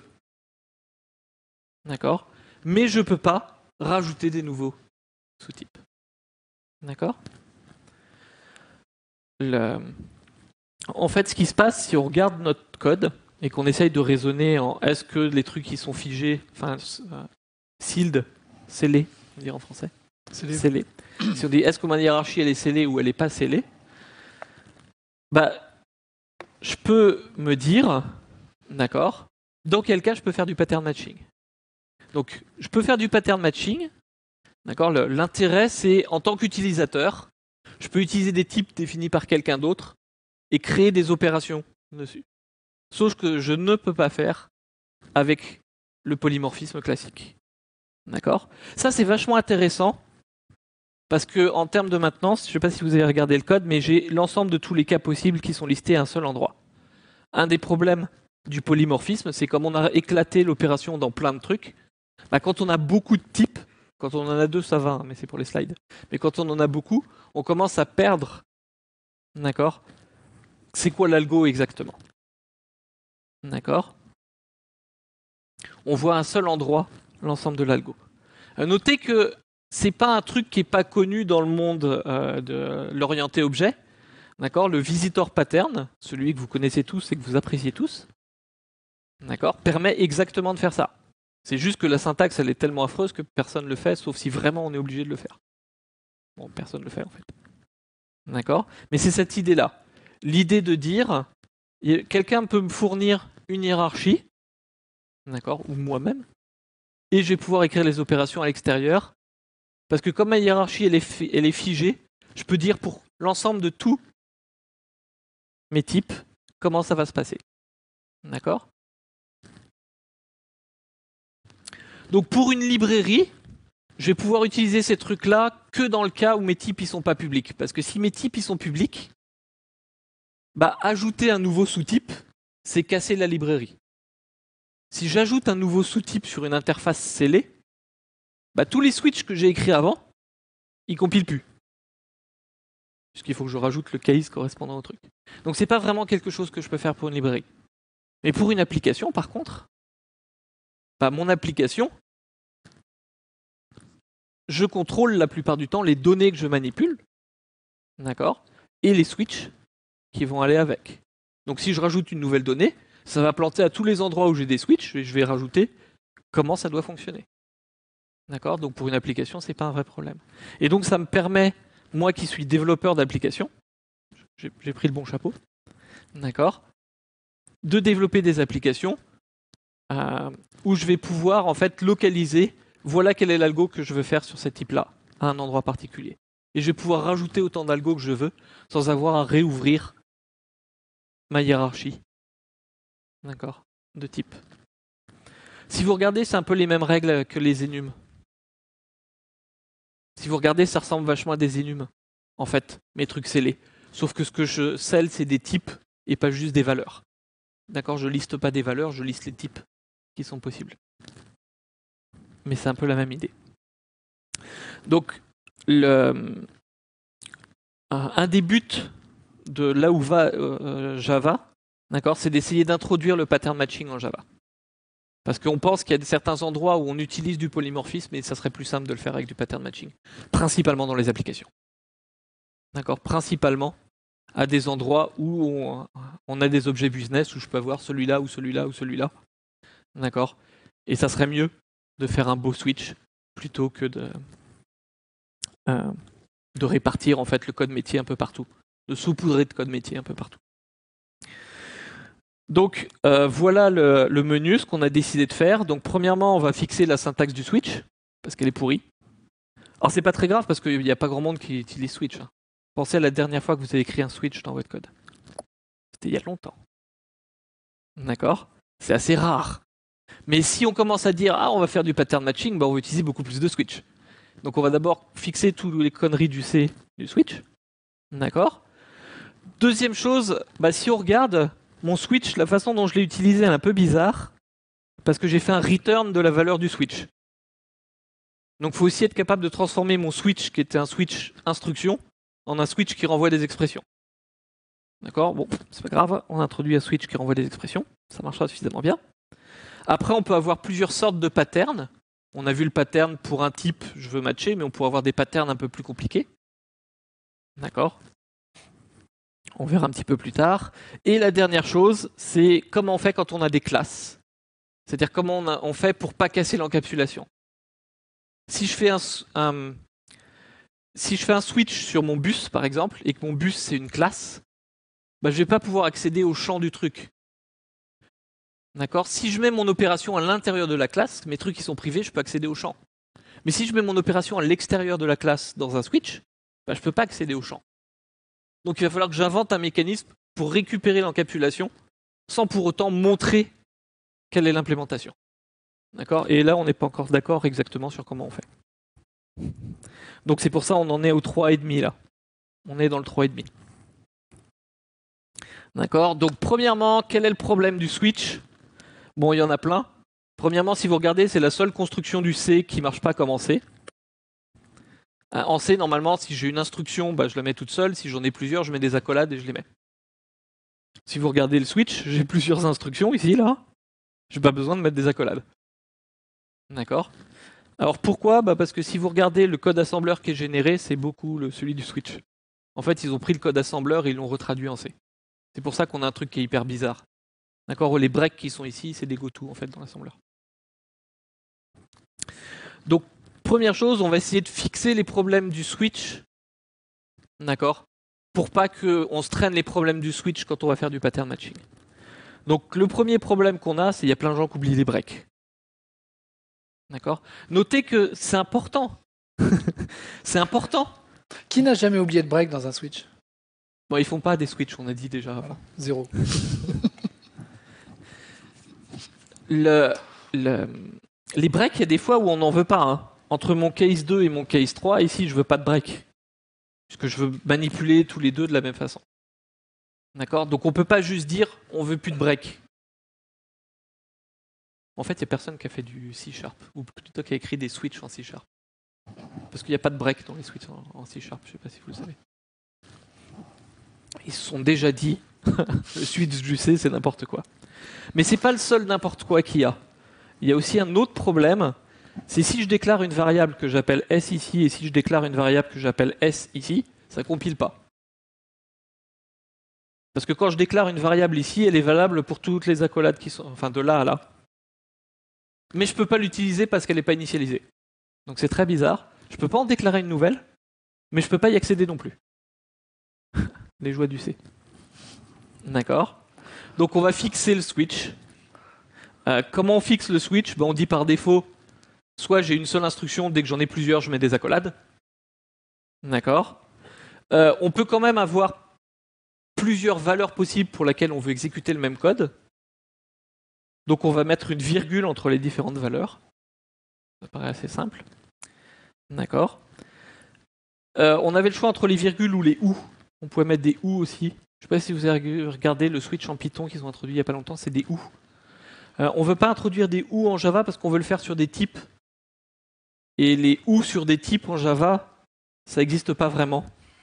Sauf dans le cas des exceptions où ils fonctionnent de façon un peu bizarre. Donc on ne voulait pas avoir une syntaxe qui montre des ou entre des types alors que ça n'existe pas vraiment en Java. Donc c'est pour ça que c'est virgule. D'accord. Et puis on va fixer les histoires de scope en disant si j'ai plusieurs instructions, il faut mettre des accolades et comme ça j'aurai pas de problème de scope. D'accord. Donc si on fait tout ça, on se retrouve avec... Alors bien sûr forcément la syntaxe ça peut pas être 2 points, il faut dire que c'est une nouvelle syntaxe. Donc on réutilise les flèches des lambda. Notez que ça marche dans l'autre sens. Pour mes étudiants l'année dernière, je leur ai montré cette syntaxe-là. Et après, je leur ai montré les lambda. En disant, en fait, les lambda, on rajoute la déclaration des variables et après, c'est la même syntaxe que le switch. D'accord? Parce que là, la partie qui est là, c'est la même. Et la partie qui est avant, c'est pas la même. Donc, on utilise flèche. D'accord? Parce qu'on a déjà, c'est un peu la même notion que pour les lambda. Pour les lambda, on avait déjà, si c'est une seule instruction, je mets juste flèche. Si j'en ai plusieurs, je mets des accolades. D'accord? Donc on réutilise exactement le même principe, c'est pour ça qu'on a choisi flèche. Et donc voilà comment on écrit le code de tout à l'heure. Si c'est un 1, je dis type égale small. Si c'est 2 ou 3, je mets des accolades parce que j'avais plusieurs lignes. Et pour mon default, pareil, je mets des accolades parce que j'avais plusieurs lignes. D'accord? Pareil, je ne suis pas obligé de faire ça. La syntaxe des 2 points, elle existe encore. Si vous utilisez IntelliJ, il vous dit « Oh, ça serait bien de changer. » Mais... Autre chose, justement, on veut un switch expression, c'est-à-dire on veut un switch qui renvoie une valeur. D'accord? Si vous regardez ici dans mon exemple, j'ai type égale machin à tous les cas. Ce que j'aimerais bien écrire, c'est type égale machin devant le switch, là. Et que mon switch, il renvoie une valeur. Ça serait plus lisible de dire j'initialise. Au lieu que le compilateur il vérifie que j'initialise bien la variable type pour toutes les branches, d'accord, ça serait plus simple de renvoyer que mon switch il renvoie la valeur en fait. Et entre autres, ça me permettra d'utiliser var et pas d'avoir un type qui traîne. Alors j'ai un petit problème technique si je fais ça, si je veux que mon switch il renvoie une valeur, c'est quand j'ai un bloc de code, faut que je renvoie la valeur, mais je peux pas utiliser return parce que return ça veut dire je sors de la méthode. Or moi je veux dire je sors du switch. Donc il me faut un nouveau mot-clé pour dire je sors du switch. Quel mot-clé on a utilisé? Alors on a décidé de troller les gens en Python, on va utiliser yield, parce que ça veut dire autre chose en Python. D'accord? Donc yield, ça veut dire je sors d'un bloc de code avec une valeur.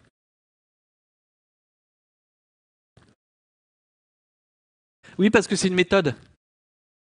Pour les lambda, quand tu sors de la lambda, c'est équivalent à sortir de la méthode. Donc tu peux utiliser return.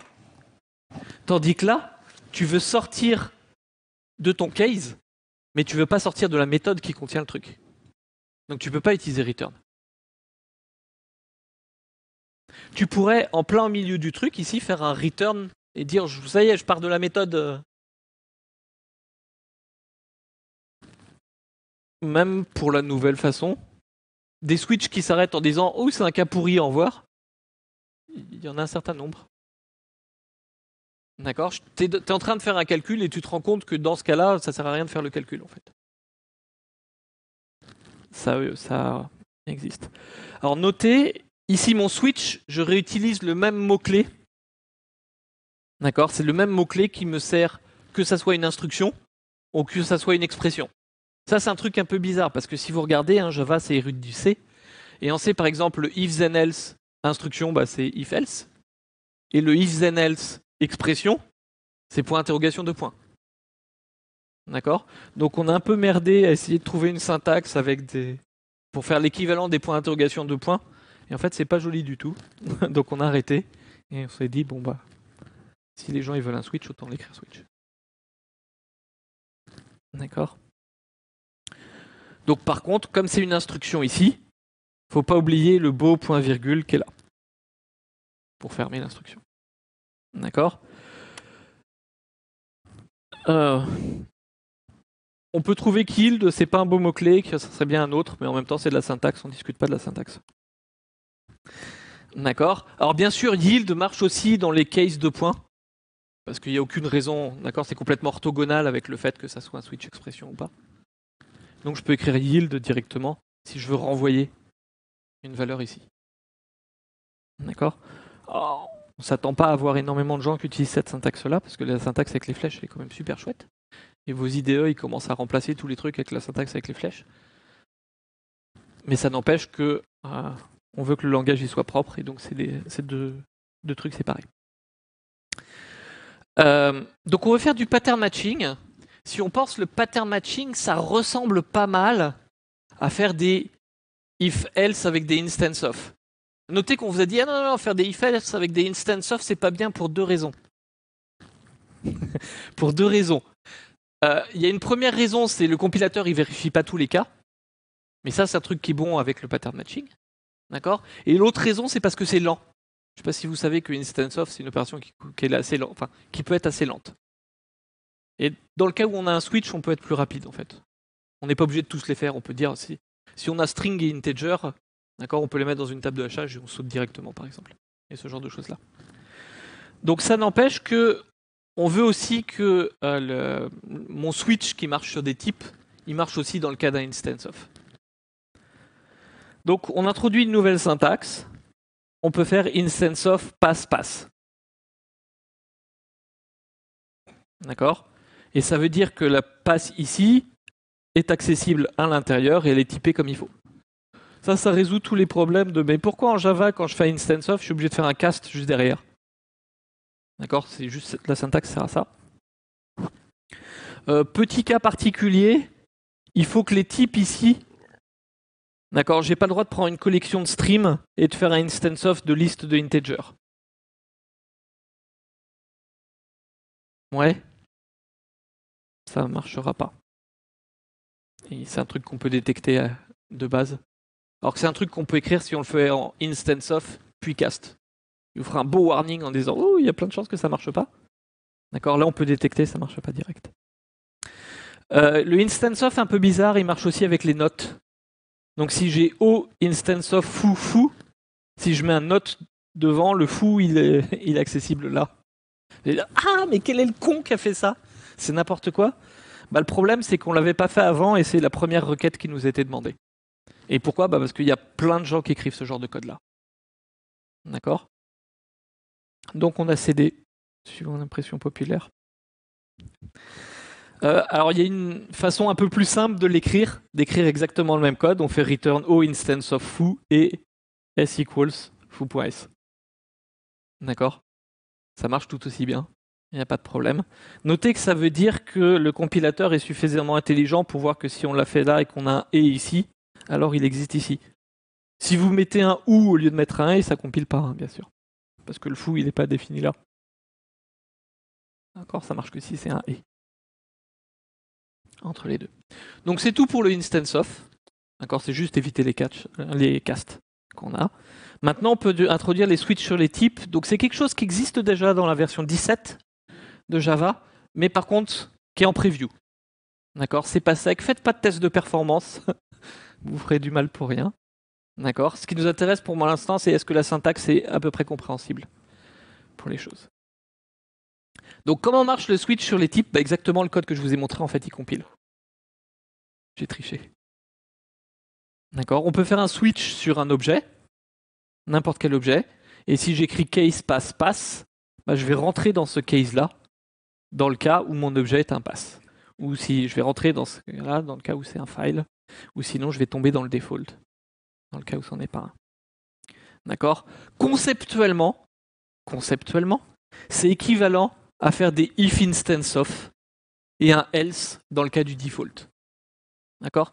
Conceptuellement, en termes d'implémentation, on va être plus efficace. D'accord? On a une histoire d'ordre des cases, un peu comme dans les catchs. Quand vous faites des catchs, d'accord, faut mettre les plus précis d'abord et les moins précis après. On a cette même règle-là au niveau des cases. Donc je vais mettre mon case pass d'abord et mon case object après. D'accord?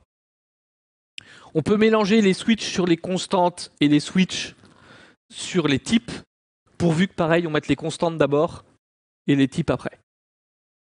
D'accord? Bah, c'est assez logique. C'est le même problème.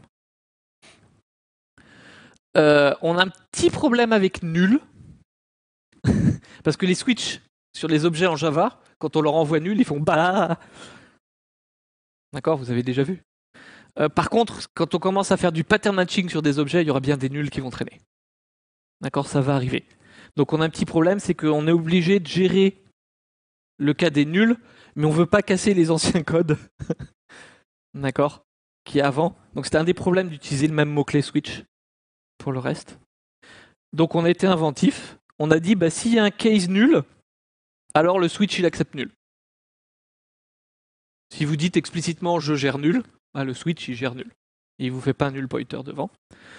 Un autre cas qui est un peu plus compliqué, si ici j'ai un object et que je fais un case de object, alors il accepte nul. Alors celui-là est plus compliqué à comprendre. Je vous expliquerai un petit peu pourquoi on en a besoin après. Mais on a besoin de ce cas-là parce qu'en fait, ça ne se transforme pas en un if, celui-là. Celui-là, il se transforme juste en else. Comme c'est déjà un object ici, j'ai pas besoin de faire de test en fait. D'accord?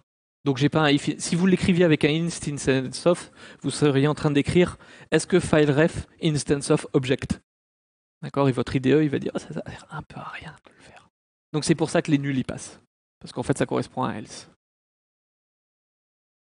D'accord?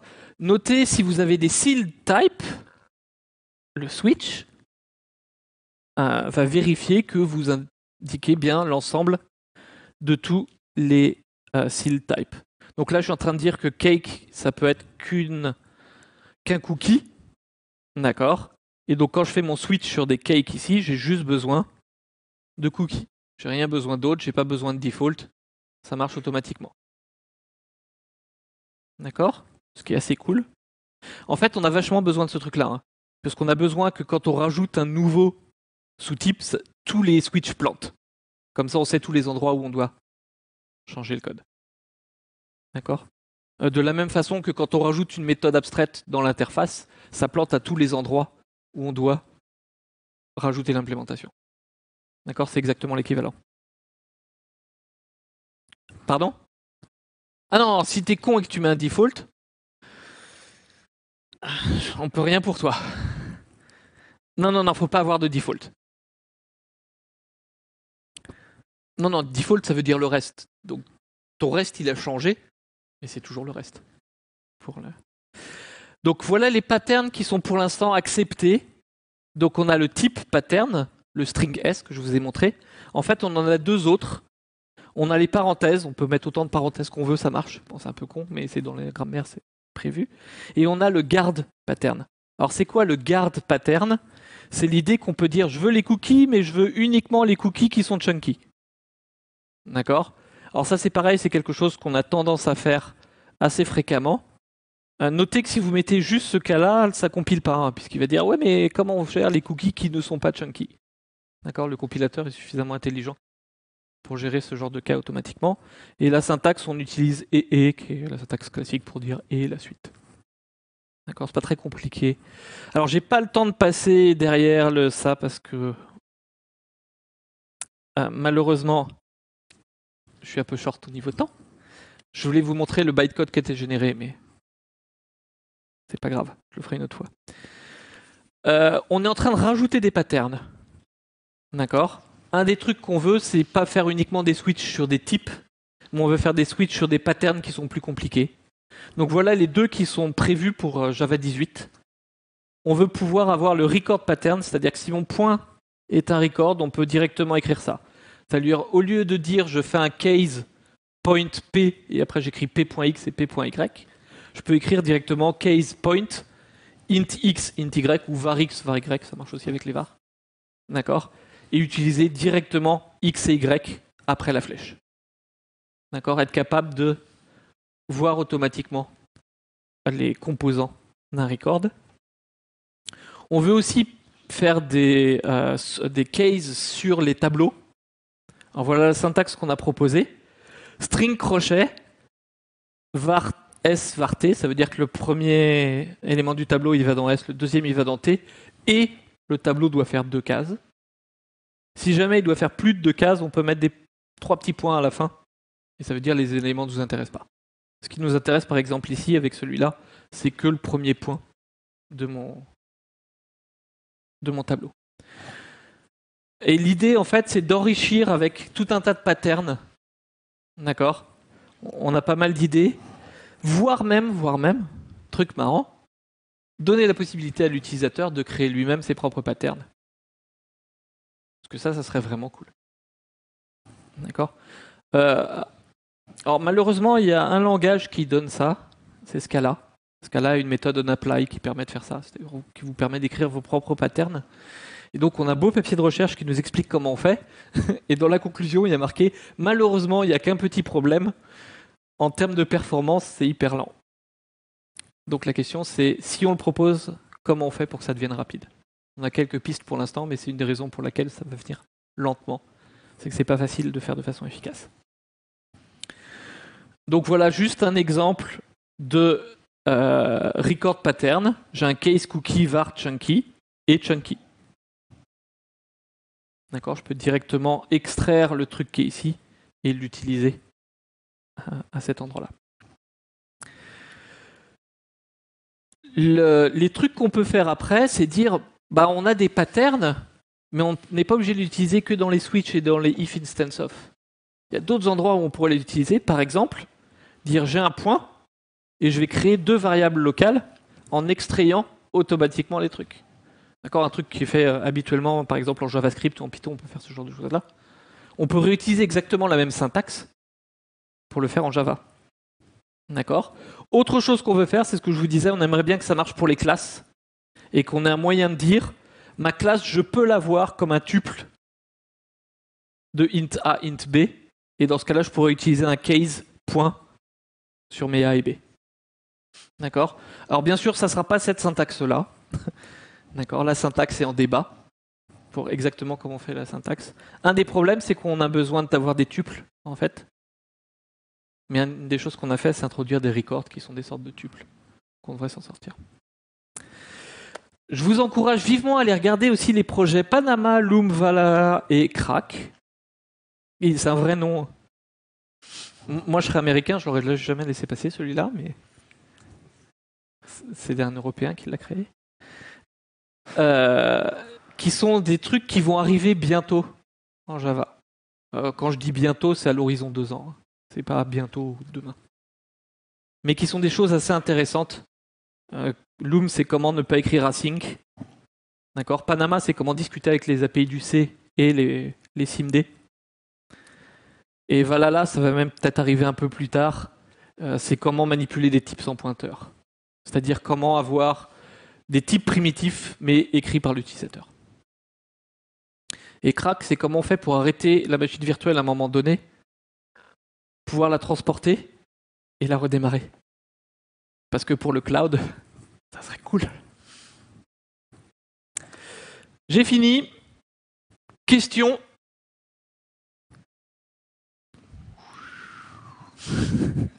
Oui.